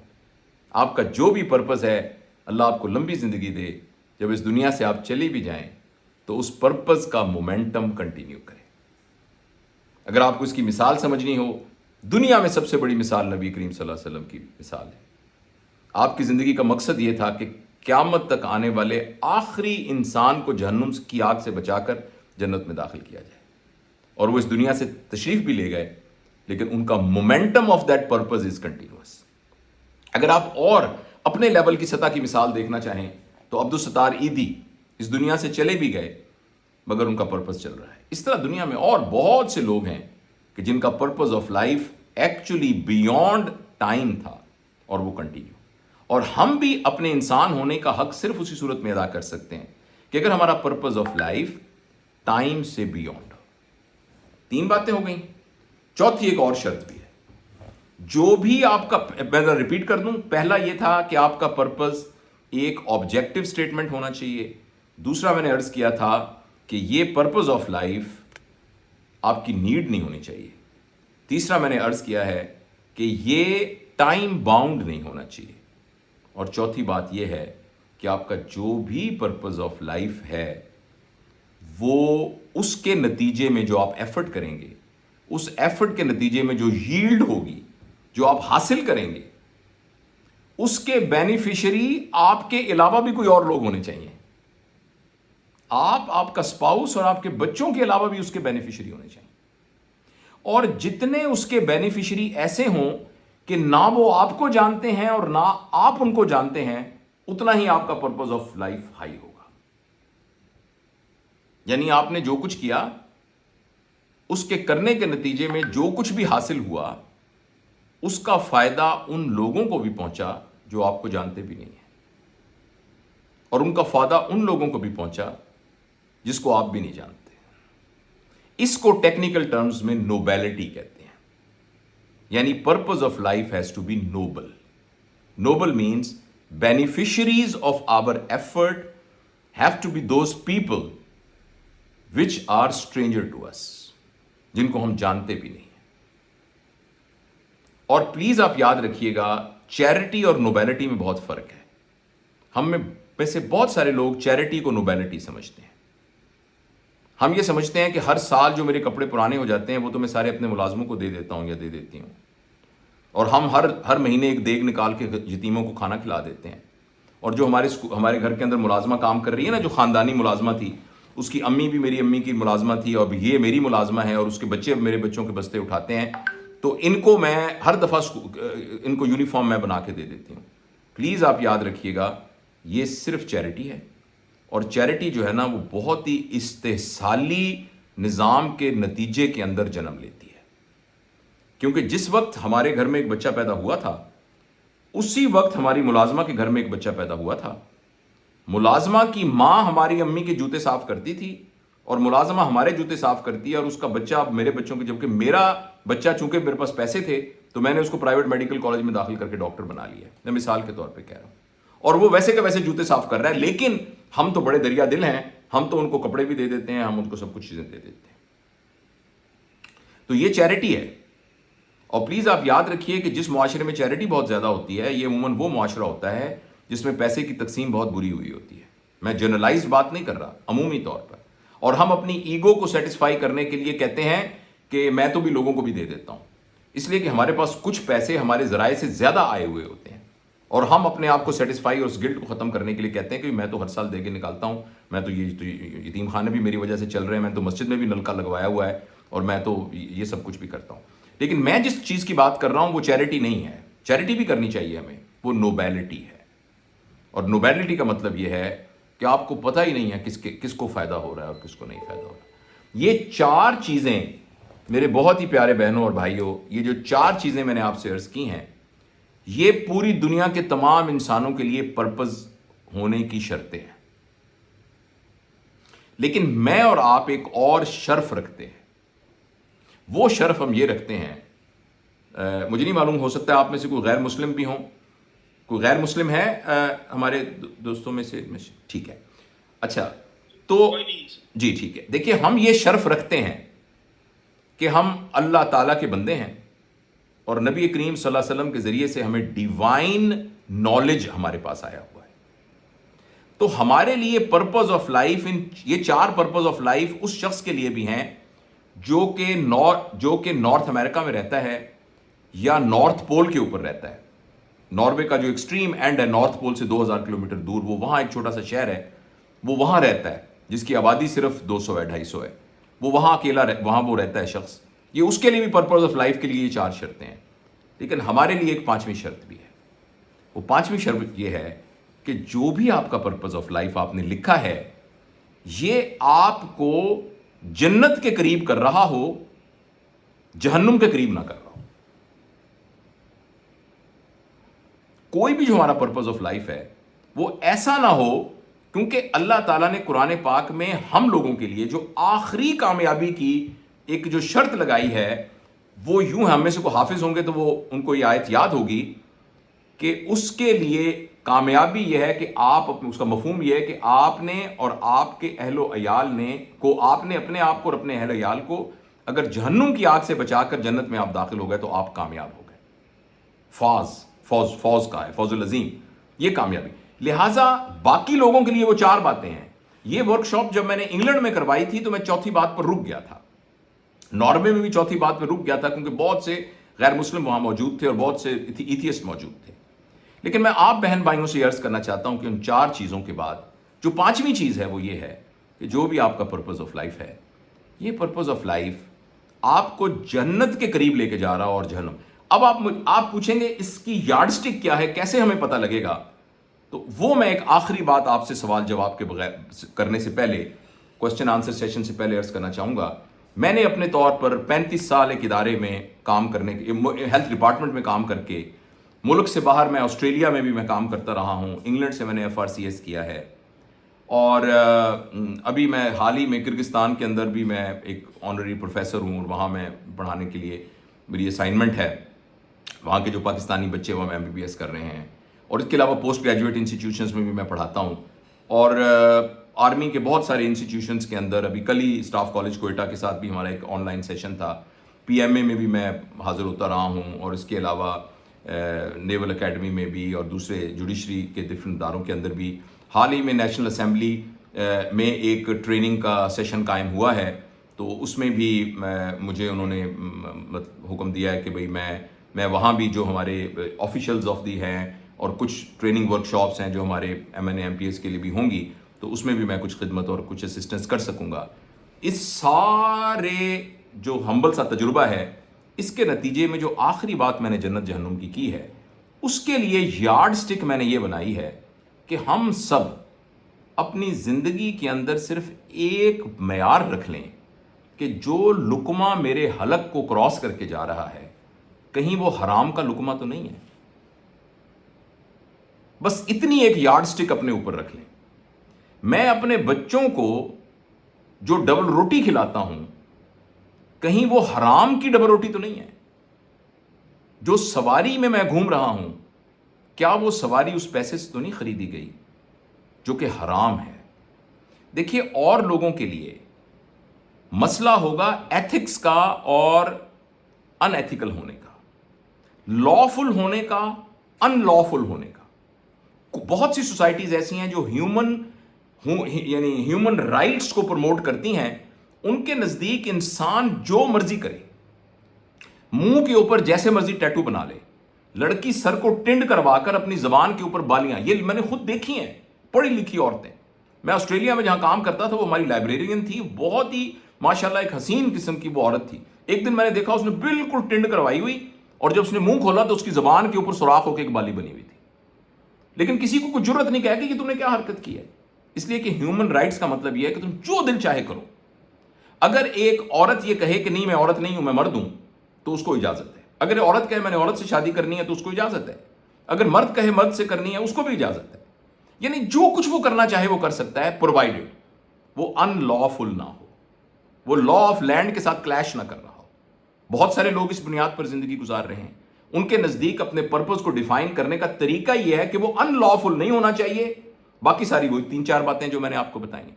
کچھ لوگ ایتھکس اینڈ موریلٹی کی بات کریں گے کہ ایک معاشرے کی ایتھکس ہیں، اس ایتھکس کے ساتھ کلیش نہ کرو.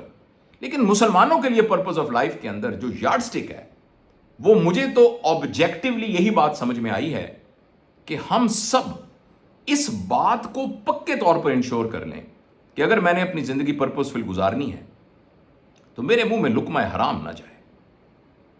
اور اگر وہ لقمہ حرام میرے منہ میں چلا گیا، ایک دم میں انسانی سطح سے، ہم سے توقع انسانی سطح پر زندگی گزارنے کی نہیں ہے، ہم سے توقع سپر ہیومن لیول پر زندگی گزارنے کی ہے.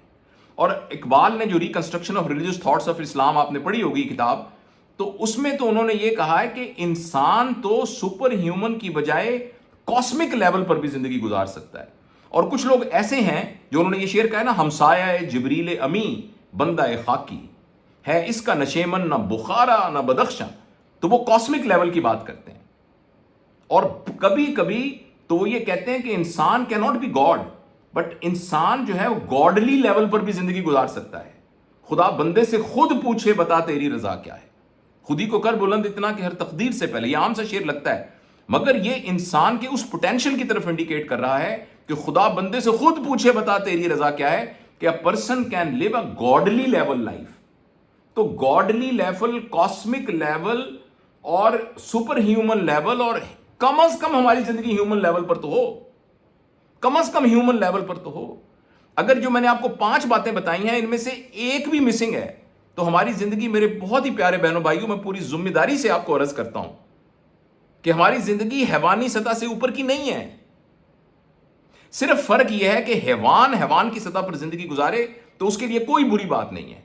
گدھا ہونا کوئی بری بات نہیں ہے، گدھے کی طرح زندگی گزارنا کوئی بری بات نہیں ہے، پرووائڈڈ وہ گدھا ہو. لیکن یہ بہت بری بات ہے کہ انسان ہو اور زندگی گدھوں والی گزارے. یہ بہت بری بات ہے. گدھوں کی طرح زندگی گزارنا گدھے کے لیے بالکل ٹھیک ہے، کیونکہ گدھے سے گدھے کی طرح زندگی گزارنے کے بارے میں سوال نہیں کیا جائے گا. لیکن انسان نے اگر انسانوں کی طرح زندگی نہ گزاری تو انسان سے اس کے انسانوں کی طرح زندگی نہ گزارنے کا سوال کیا جائے گا. اور یہ سوال کرنے کا ٹائم زیادہ دور نہیں ہے. اگر آپ اس ٹائم کو جج کرنا چاہیں، صرف میں ڈاکٹر ہوں، آپ کو ذمہ داری سے بتاتا ہوں، صرف اپنے ناک کو دونوں ہاتھوں سے بند کر لیں اور اپنے منہ پہ ہاتھ رکھ لیں اور 4 منٹ کے لیے آکسیجن کو اپنے دماغ جانے نہ دیں. ہم سب جو ورٹیکل بیٹھے ہیں ہم ہاریزونٹل ہو جائیں گے. صرف 4 منٹ کی گیم ہے ساری. اگر 4 منٹ کے لیے کوئی ہمارا ناک اور منہ بند کر دے تو 4 منٹ میں we will become in a vegetative state, technical vegetative state, یعنی ہم سبزیوں کی طرح مولیاں گاجریں بن جائیں گے. ہماری زندگی 4 منٹ کے ایک چھوٹے سے دھاگے کے ساتھ بندھی ہوئی ہے. تو اس لیے اور اگر ہم اپنے ملک کے تناظر میں دیکھیں تو ہمارے ملک کا جو تناظر ہے، اس میں اگر میں آپ پڑھے لکھے لوگوں سے بھی پوچھوں، ذمہ دار لوگوں سے بھی پوچھوں کہ بتائیں پاکستان کے حالات کیسے ہیں، اچھے ہیں کہ برے ہیں، ہم میں سے اکثر لوگ یہ کہتے ہیں کہ پاکستان کے حالات بہت بہت برے ہیں. میں نے ایک وزیر صاحب سے پوچھا جو سٹنگ وزیر تھے، میرے دوست تھے، میں نے کہا پاکستان کے حالات کیسے ہیں؟ کہتے ہیں بہت خراب ہیں. مجھے اسی طرح آرمی کے ایک بہت بڑے افسر سے ہوا، میں نے پوچھا پاکستان، کہتے ہیں جی بڑے خراب ہیں. اسی طریقے سے میں نے ایک بہت بڑے بیوروکریٹ سے پوچھا، اس نے کہا جی پاکستان کے حالات تو بہت خراب ہیں. رائٹ؟ تو وہ تمام لوگ جو بیسیکلی ہائر پوزیشنز کے اندر ہیں وہ بھی کہہ رہے ہیں پاکستان کے حالات خراب ہیں. میں اپنے طور پر یہ جج کرتا ہوں کہ پاکستان کے اندر پرابلم فائنینشیل کرائسس ہے، پاکستان کے اندر پولیٹیکل کرائسس ہے، پاکستان کے اندر ڈسٹریبیوشن آف پاور کے کرائسس ہیں. لوگ کہیں گے پاکستان کے اندر میڈیکل پروفیشن ٹھیک نہیں ہے، ایجوکیشن ٹھیک نہیں ہے، کچھ کہیں گے جوڈیشری کے اندر ریفارمز کی ضرورت ہے، کچھ کہیں گے بیوروکریٹس کے رول ٹھیک نہیں ہیں. لیکن میں آپ سے یہ عرض کرتا ہوں کہ یہ تو ہمیں نظر آ رہے ہیں. جو دودھ والا دودھ میں گندا پانی ملاتا ہے، کیا وہ اس لیے گندا پانی ملاتا ہے کہ جوڈیشری کی ریفارمز نہیں ہیں؟ ایک بندہ جو اپنی ماں کے ساتھ بدتمیزی کرتا ہے وہ اس لیے کر رہا ہے کہ ملک کا وزیر اعظم خراب ہے. اوپر سے نیچے تک ہمیں جتنے کرائسس نظر آ رہے ہیں میرے پیارے بہنوں اور بھائیوں، یہ کرائسس بنیادی طور پر صرف ایک کرائسس سے جنم لیتے ہیں، اور وہ کرائسس ہے کردار کا کرائسس. وہ لوگ جو پاور سٹرکچر میں اوپر 5-6 پاور سٹرکچرز ہیں ہمارے ملک میں، اسٹیبلشمنٹ ہے، بیوروکریسی ہے، جوڈیشری ہے، اور ہماری جو ہے ہماری میڈیا ہے، ہماری ریلیجس کلرجی ہے، ان سب کے اوپر جو لوگ بیٹھے ہیں جو پورے پاکستان کو وہ کر رہے ہیں، ان میں سے اگر میں ہوں اور میں یہ پانی پی رہا ہوں اور مجھے کوئی ایک بتائے کہ اس کے اندر ایک قطرہ حرام ہے تو میں پیاسا مرنا پسند کروں گا، یہ پانی نہیں پیوں گا. وہی میں جب 5.9 بلین کا بجٹ میرے پین کے اندر نیچے ہوتا ہے تو اس وقت مجھے بالکل یاد نہیں رہتا کہ اس کے اندر سے 10% کٹ جو میں لگا کے اپنے گھر کے اندر لے کے جا رہا ہوں وہ ایکچولی اسی طرح کا حرام ہے جس کو پینے کے لیے میں تیار نہیں تھا. پاکستان کے اندر اس وقت جو پرابلم ہے وہ کردار کا پرابلم ہے اور یہ اوپر سے نیچے تک پرابلم ہے. سوسائٹی کے اندر میرے پیارے بہنوں اور بھائیوں، سوشیولوجی کا نالج ہمیں یہ بتاتا ہے کہ 20% اگر لوگ ایک ہی طرح کی تھاٹ کے اور ایک ہی طرح کی نیت کے لوگ ہوں تو وہ 80% لوگوں کو انفلوئنس کر سکتے ہیں. اگر ہمارا معاشرہ بری طریقے سے کرپشن کا شکار ہے اور بری طریقے سے بدحالی کا شکار ہے تو بدقسمتی سے ہمارے پاس 20% بھی لوگ ایسے نہیں ہیں.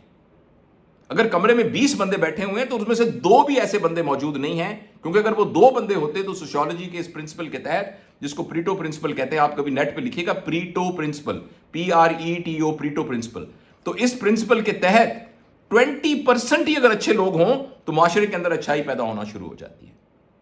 تو اس سلسلے میں آپ سارے لوگ بہت اہم ہیں.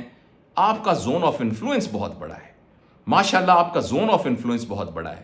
آپ اپنے زون آف انفلوئنس دیکھیں، ہم اس بات کا میرے تو اختیار میں نہیں ہے کہ میں ملک کے وزیر اعظم کو چینج کر سکوں یا ملک اس کے مزاج کو چینج کر سکوں. میں مثال کے طور پر وزیر اعظم کہہ رہا ہوں، یعنی کسی بھی شخص کو، میں صرف پاور سٹرکچرز کا نام لے رہا ہوں. وہ لوگ جو پاور کے اندر ہیں میں ان کو چینج کر سکوں، میں یہ تو نہیں کر سکتا. لیکن میں یہ تو کر سکتا ہوں کہ میں اپنے 5 فٹ 9 انچ کے جسم کی تو گارنٹی دے سکتا ہوں. میرے زون آف انفلوئنس میں میرا 5 فٹ 9 انچ تو موجود ہے، اور پھر میرے زون آف انفلوئنس میں میری بیوی تو موجود ہے، پھر میرے زون آف انفلوئنس میں میرے بچے تو موجود ہیں، پھر میں جس ڈپارٹمنٹ میں کام کرتا ہوں میں اس ڈپارٹمنٹ کا ہیڈ ہوں، تو میرے زون آف انفلوئنس میں وہ لوگ تو موجود ہیں.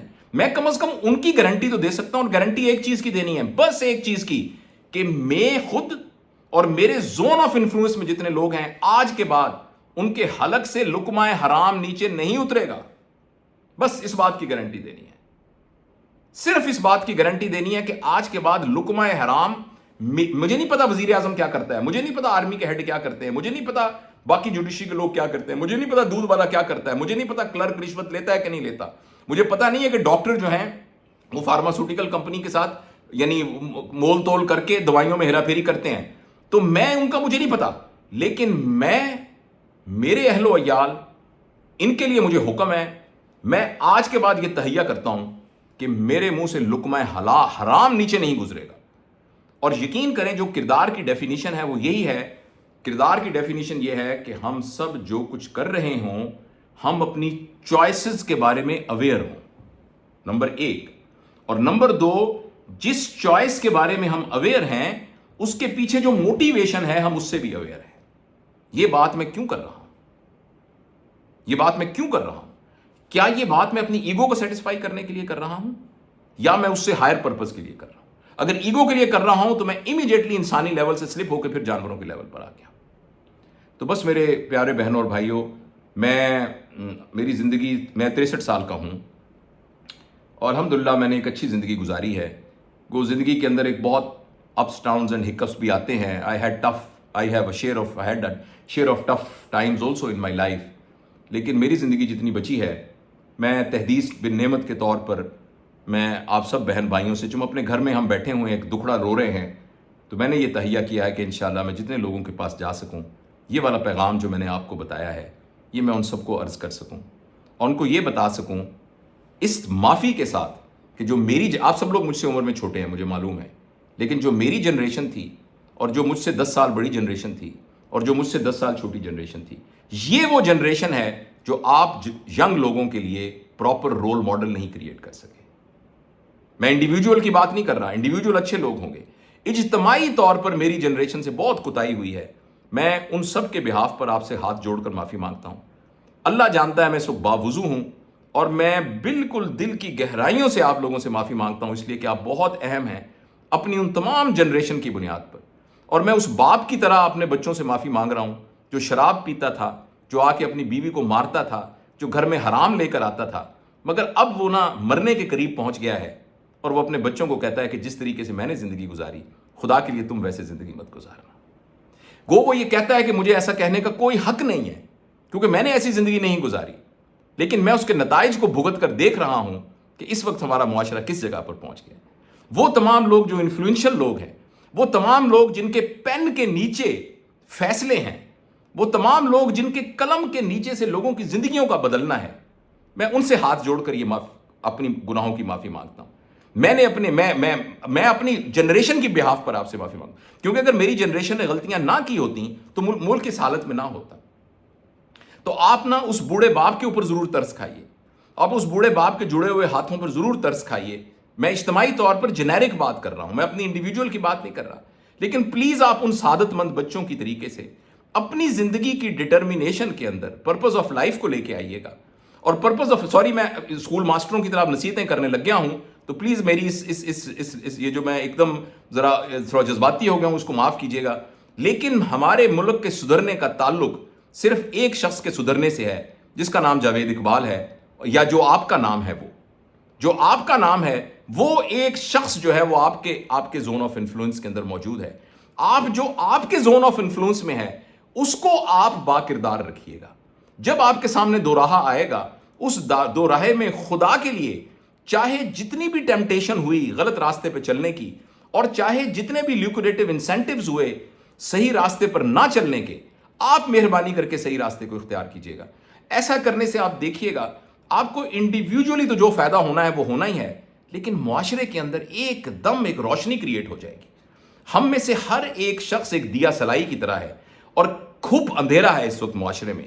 ایک دیا سلائی جلانے سے ہو سکتا ہے آپ مائنر ڈیٹیلز نہ دیکھ سکیں, مگر ایک دیا سلائی میں اتنی طاقت ہوتی ہے کہ اس دیا سلائی کی روشنی میں آپ باہر جانے کا راستہ دیکھ سکتے ہیں, آپ رسی اور سانپ کے اندر فرق محسوس کر سکتے ہیں.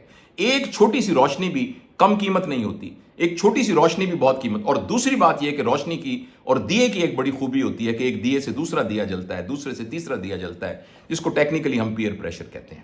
میں ایک دفعہ پھر معذرت خواہ ہوں کہ اپنی اس گفتگو کے آخر میں تھوڑا سا جذباتی ہو گیا, لیکن مجھے پتہ ہے کہ میں 63 سال, پاکستان میں ایوریج عمر 70 سال ہے یا 69 ایئرز ہے, تو میں فرض کریں اگر 6-7 سال اور جی لوں گا تو جس طرح ایک جو تیز بھاگنے والا رنر ہوتا ہے نا 10,000 میٹر کی ریس والا, تو وہ آخری چکر میں اپنا پورا زور لگاتا ہے کہ جو پہلے وہ اس سے سستیاں ہو گئی ہیں, کوتاہیاں ہوئی ہیں, تو اس کو وہ دور کر سکے.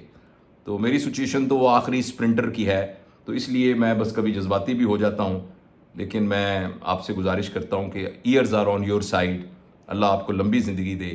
آپ کی جتنی زندگی باقی بچی ہے اس زندگی میں ایک ایسا امپیکٹ کریٹ کر کے جائیے کہ انشاءاللہ آپ دنیا سے چلے بھی جائیں تو اس جگہ پر وہ جگہ, وہ آپ کی جگہ خالی رہے, اور آپ کی جگہ کے اوپر لوگ آ کے یہ کہیں. نبی کسی نے یہ فرمایا, اور حضرت عمر رضی اللہ تعالیٰ عنہ کے بارے میں یہ بات بھی ایک دفعہ کہی گئی, اور بزرگوں کے بارے میں بھی, کہ کچھ لوگ ایسے ہوتے ہیں کہ جب وہ اس دنیا سے جاتے ہیں تو زمین کے وہ چپے ان کے لیے روتے ہیں اور یہ دعا کرتے ہیں کہ جو شخص یہاں سے گزر گیا تھا وہ پرپسفل لائف کے ساتھ گزرا تھا, اور اب میں کتنا دکھی ہوں گا. ظاہر ہے یہ ایک ہائپوتھیٹیکل فکشنسٹ بات ہے, تو وہ زمین کے چپے یہ کہتے ہیں کہ کتنی حسرت کی بات ہے کہ اب اس شخص کے پاؤں میرے اوپر نہیں پڑیں گے. اس کے مقابلے میں کچھ ایسے لوگ بھی ہوتے ہیں جب وہ دنیا چھوڑ کر جاتے ہیں تو زمین کے وہ چپے کہتے ہیں کہ خدا کا شکر ہے کہ ایک ایسا شخص جس کی زندگی پرپسفل نہیں تھی اب وہ میرے اوپر اپنے پیر نہیں رکھے گا. خدا کا شکر ہے میں کتنا بچ گیا. اللہ تعالیٰ ہمیں ان پہلے والے لوگوں میں شامل کرے.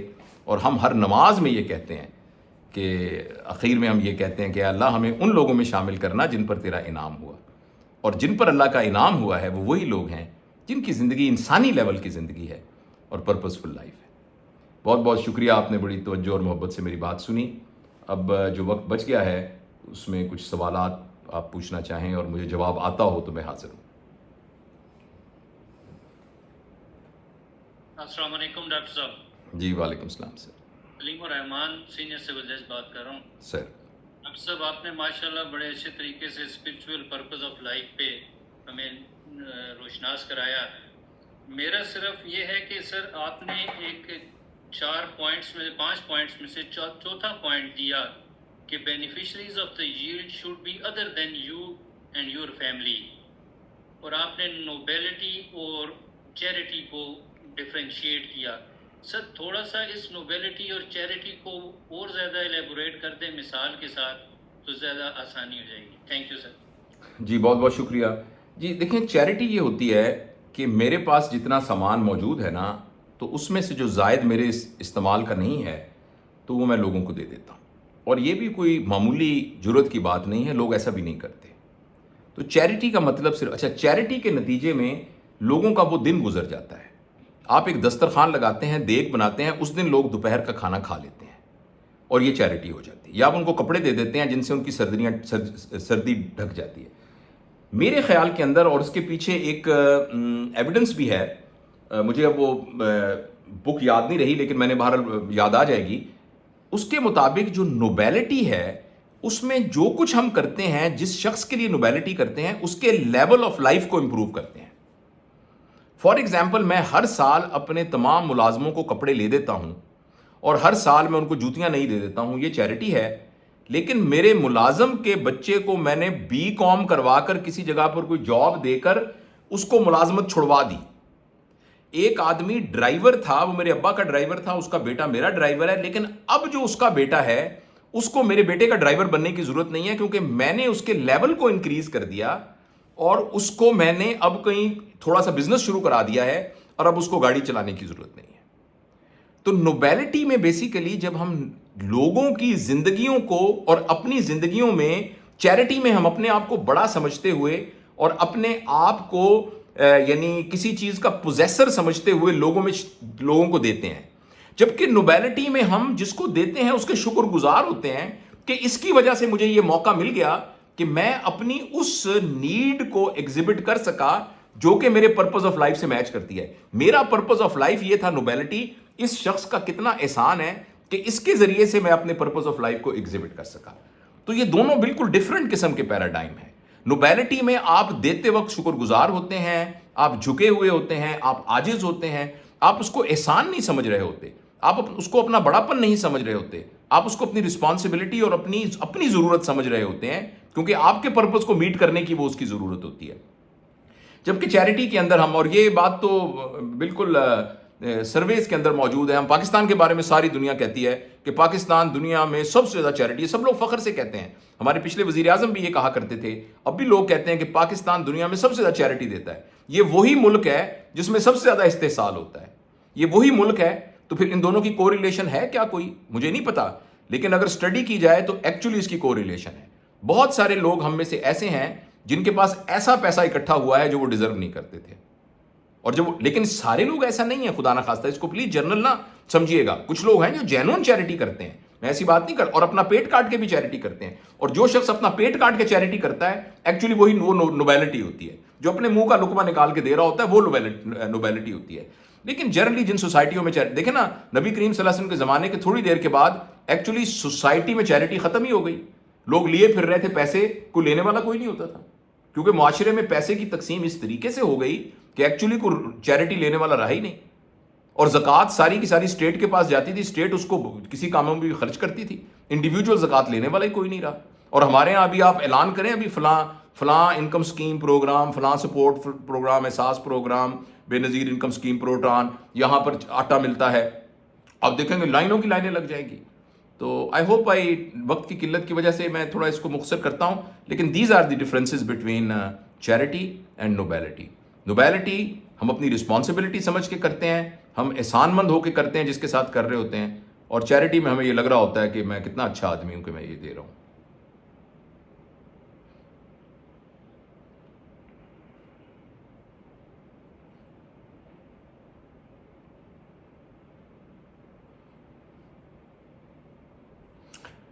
میرا خیال ہے 10:16 ہو گئے ہیں, تو اگر کوئی اور سوال نہیں ہے تو آپ میں سے کوئی لوگ جو ہیں وہ دوست کبھی تبلیغی جماعت کے ساتھ گئے ہیں؟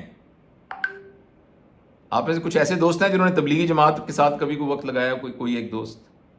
جی سر. جی, تو وہ تبلیغی جماعت والے جب تقریر ختم کرتے ہیں نا تو بعد میں کہتے ہیں کہ اب سارے لوگ جو ہے نا ارادہ کریں.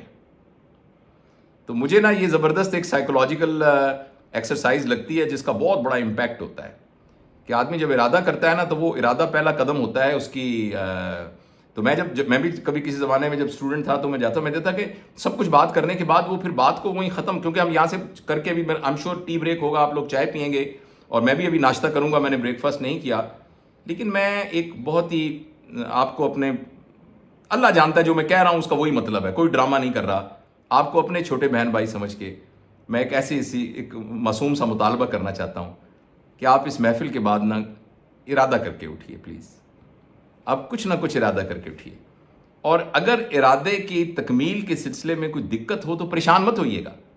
صحابہ بھی نبی پاک صلی اللہ علیہ وسلم سے کہتے تھے کہ ہم آپ کی محفل میں ہوتے ہیں تو اور ہوتے ہیں، جب باہر جاتے ہیں تو اور ہو جاتے ہیں، وہ کہتے ہیں کوئی بات نہیں، یہ ایمان کی نشانی ہے، کوئی بات نہیں، اس کا مطلب ہے کہ ہم سٹرگل کر رہے ہیں، تو ہمیں شیطان روکے گا، ہمیں ٹیمپٹیشنز روکیں گی، ہمیں پیئر پریشر روکے گا، یہ میرے ساتھ والے تو کیے جا رہے ہیں، میں کیا کروں؟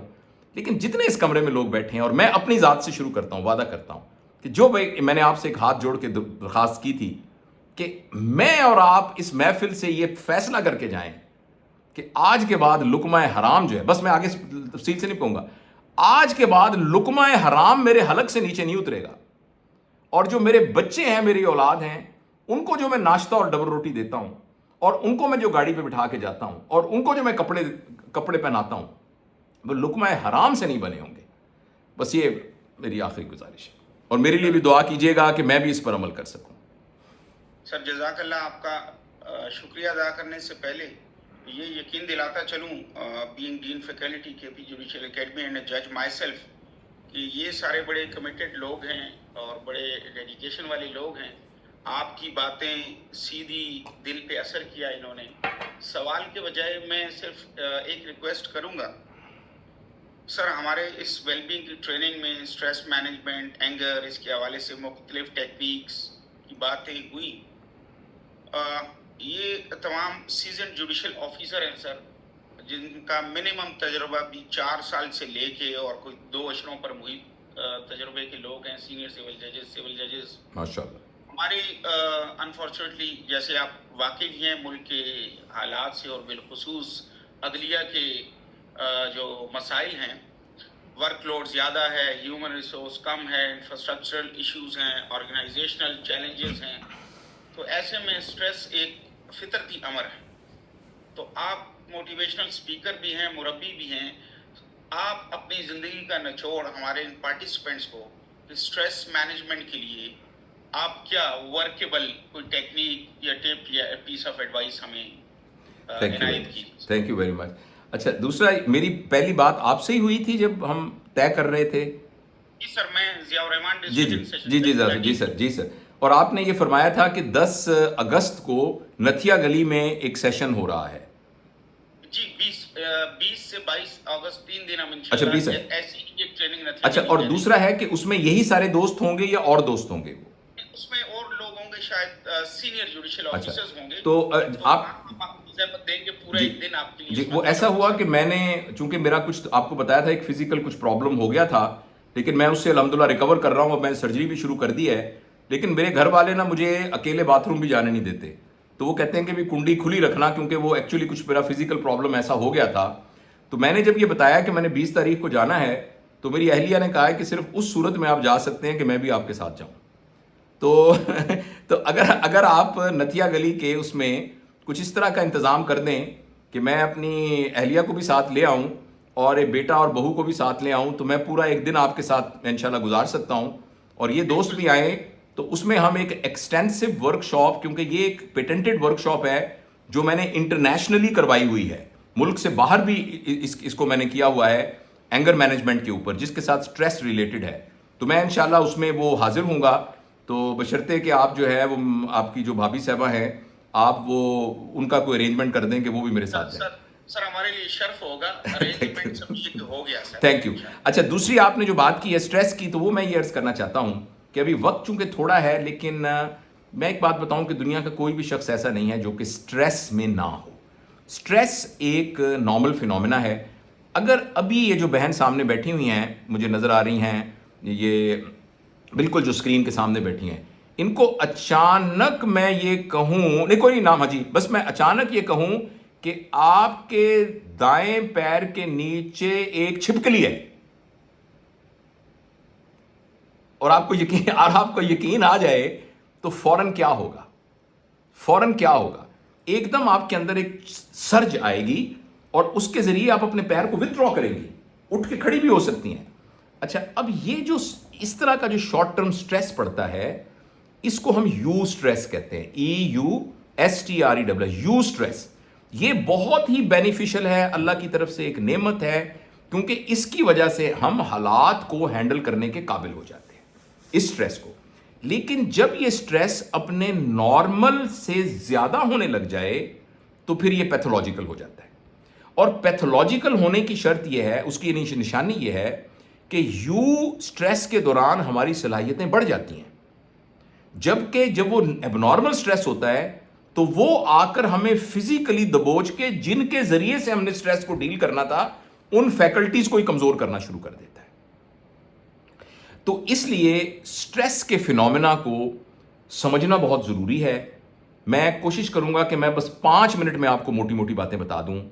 دیکھیے، سٹریس ہر شخص کے لیے ہوتا ہے، لیکن سٹریس کو اوائڈ کرنا ممکن نہیں ہے، سٹریس کو ہینڈل کرنا سیکھنا بہت ضروری ہے۔ سٹریس کو ہینڈل کرنے کے لیے جو سب سے اہم پوائنٹ ہے وہ ہماری پرائر ٹریننگ ہے۔ اس لیے میں ہمیشہ اس بات پر زور دیتا ہوں کہ ہمیں اپنے گھروں کے اندر پیرنٹنگ کے بیسک پرنسپلز کو جاننا چاہیے۔ انسیڈنٹلی پہلے 5 سال کے اندر ہمارا جس طرح کا فریم ورک بن جاتا ہے، وہ والا فریم ورک ساری زندگی کے لیے پھر ہمارا ایک گائیڈنگ پرنسپل بن جاتا ہے۔ انفارچونیٹلی 95% آف دا ٹائم ہمارا میٹل کتنا اسٹرانگ ہے، نو میٹر کہ ہماری اتھارٹی کتنی تھی، ہمارا میٹر کتنا اسٹرانگ ہے، یہ اس پر ڈیپینڈ کرتا ہے کہ ہماری زندگی کے 5 سے 7 کیسے گزرے تھے۔ البتہ جو لوگ، جن کو کوئی مربی مل جائے، جن کو کوئی ماسٹر ٹرینر مل جائے، یا خود وہ انٹینسلی اس بات پر کنونس ہو جائیں کہ میں نے چینج ہونا ہے، تو وہ اپنے اس فریم ورک کو چینج کر سکتے ہیں۔ لہٰذا سٹریس پرون پرسنالٹی ایکچولی ایک پرسنالٹی ٹائپ ہوتی ہے، لیکن اگر یہ آپ کی پرسنالٹی سٹریس پرون بن گئی ہے تو اس سٹریس کو ہینڈل کرنے کے لیے آپ اپنے مائنڈ سیٹ میں صرف ایک چینج لے آئیے، اور وہ یہ چینج یہ لے آئیے کہ جس چیز کو آپ سٹریس کہتے ہیں اس کو سٹریس کی بجائے چیلنج کہنا شروع کر دیجئے۔ جس چیز سے آپ کو سٹریس، فار ایگزامپل آپ کے، مجھے پتہ نہیں اب آپ کی ورکنگ کیسے ہوتی ہے، مجھے اتنا تجربہ نہیں ہے، فرض کریں آپ کی کوئی ایسی ایکٹیویٹی آ گئی جو آپ نے کل شام سے پہلے کرنی ہے، اور ایسا کرنے میں آپ کو 200 صفحے پڑھنے پڑیں گے، اور آپ نے کم از کم 300 صفحے کی کوئی ڈکٹیشن کروانی ہے اپنے پی اے کو، اور یہ آپ نے کل شام سے پہلے کرنا ہے۔ اب یہ کتنے سٹریس کی بات ہے، اور یہ آپ کو بہت پریشان کرے گا۔ اس سے آپ کی دل کی دھڑکن تیز ہو جائے گی، آپ کی بھوک ختم ہو جائے گی، آپ چڑچڑے ہو جائیں گے، ملازموں کو ڈانٹنا شروع کر دیں گے، اپنے اسپاؤس کے ساتھ لڑنا شروع کر دیں گے۔ لیکن اگر آپ صرف اپنے مائنڈ سیٹ کے اندر، اور اس کی ایکسرسائزز موجود ہیں، آپ اس سٹریس کو کہیں یہ میرے لیے چیلنج ہے، تو آپ کا پورا پیراڈائم ہی چینج ہو جاتا ہے۔ جس چیز کو ہم چیلنج سمجھتے ہیں ہمیں مزہ آنا شروع ہو جاتا ہے۔ مثلا یہ میرے سامنے ایک میز پڑا ہوا ہے جس پر یہ لیپ ٹاپ ہے، اور کچھ چیزیں اور بھی پڑی ہوئی ہیں۔ اگر آپ میرے دونوں ہاتھوں پہ یہ میز ابھی رکھ دیں، 20 کلو گرام وزن بنتا ہے تقریباً، تو میرا ٹینڈن ٹوٹ جائے گا یہ والا، ایک دم رکھ دیں۔ لیکن آپ مجھے 20 کلو گرام کا وزن ایک استاد کے ساتھ جم کے اندر کیلکولیٹڈ وزن میرے ہاتھ میں رکھ دیں، تو میں اس کو اٹھانے لگ جاؤں، تو وہی وزن جو میرے ہاتھ کی ہڈی کو توڑ رہا تھا، ٹینڈن کو توڑ رہا تھا، وہی میرے مسل کو اسٹرانگ کرنے لگ جائے گا۔ لہٰذا ہم اپنی پرسنالٹی ٹائپ کے اندر اپنے ارد گرد ہونے والے حالات کو اپنے لیے مصیبت سمجھنے کی بجائے ایک اپرچونٹی سمجھنے لگ جائیں، اور سٹریس کو چیلنج سمجھنے لگ جائیں، تو جب ہم اس چیلنج سے نکلتے ہیں تو ہم پہلے سے زیادہ اسٹرانگ ہو کر نکلتے ہیں۔ یہ تو ایک جنیرک بات ہے۔ دوسری بات یہ ہے کہ اپنی زندگی میں سے غیر ضروری چیزوں کو نکالیے۔ بہت سارا سٹریس ہمارے پاس ٹائم مینجمنٹ کو صحیح طریقے سے کرنے سے نہیں ہوتا، اور ہم اپنی زندگی میں بہت سارے ایسے کام کرتے ہیں جو ہماری ذمہ داری نہیں ہوتی۔ ہم بہت سے ایسے دکھ پالتے ہیں جو کہ ہمارے دکھ نہیں ہیں۔ ہم بہت سی ایسی باتوں میں پریشان ہو رہے ہوتے ہیں جو ہماری پریشانی کی باتیں ہی نہیں ہیں، اور بہت سے ہم اس طرح کے ریلیشن ہم نے رکھے ہوتے ہیں جو ٹاکسک ریلیشن شپ ہوتے ہیں۔ بہت سے ایسے دھندوں میں ہم کاموں میں ملوث ہوتے ہیں جو کہ بیسیکلی ڈینجرس کام ہوتے ہیں۔ تو ہم اگر ان چیزوں کو بچا لیں گے تو ہماری انرجی اس سٹریس کو مینیج کرنے کے لیے زیادہ بچ جائے گی. اور ایک آخری بات بھی ہے, وہ بھی آپ یہ سمجھیں گے کہ ہر بات کو پھر وہ اس میں لے آتا ہے, لیکن یہ بات تو اب تحقیق سے ثابت کی گئی ہے کہ جو لوگ لیڈرشپ پوزیشن میں ہوتے ہیں اور سٹریس میں ہوتے ہیں تو وہ سائملٹینیسلی دو پیراڈاکسز کے اندر ہوتے ہیں. ایک پیراڈاکس ہے they are team men, they are team person, اور دوسرا ہے دے آر لونر, وہ تنہا ہوتے ہیں. وہ ٹیم کے بندے ہوتے ہیں اور وہ تنہا ہوتے ہیں. تنہا کا مطلب یہ ہے کہ تھوڑا سا ٹائم آپ سولیچیوڈ کے لیے نکالیے.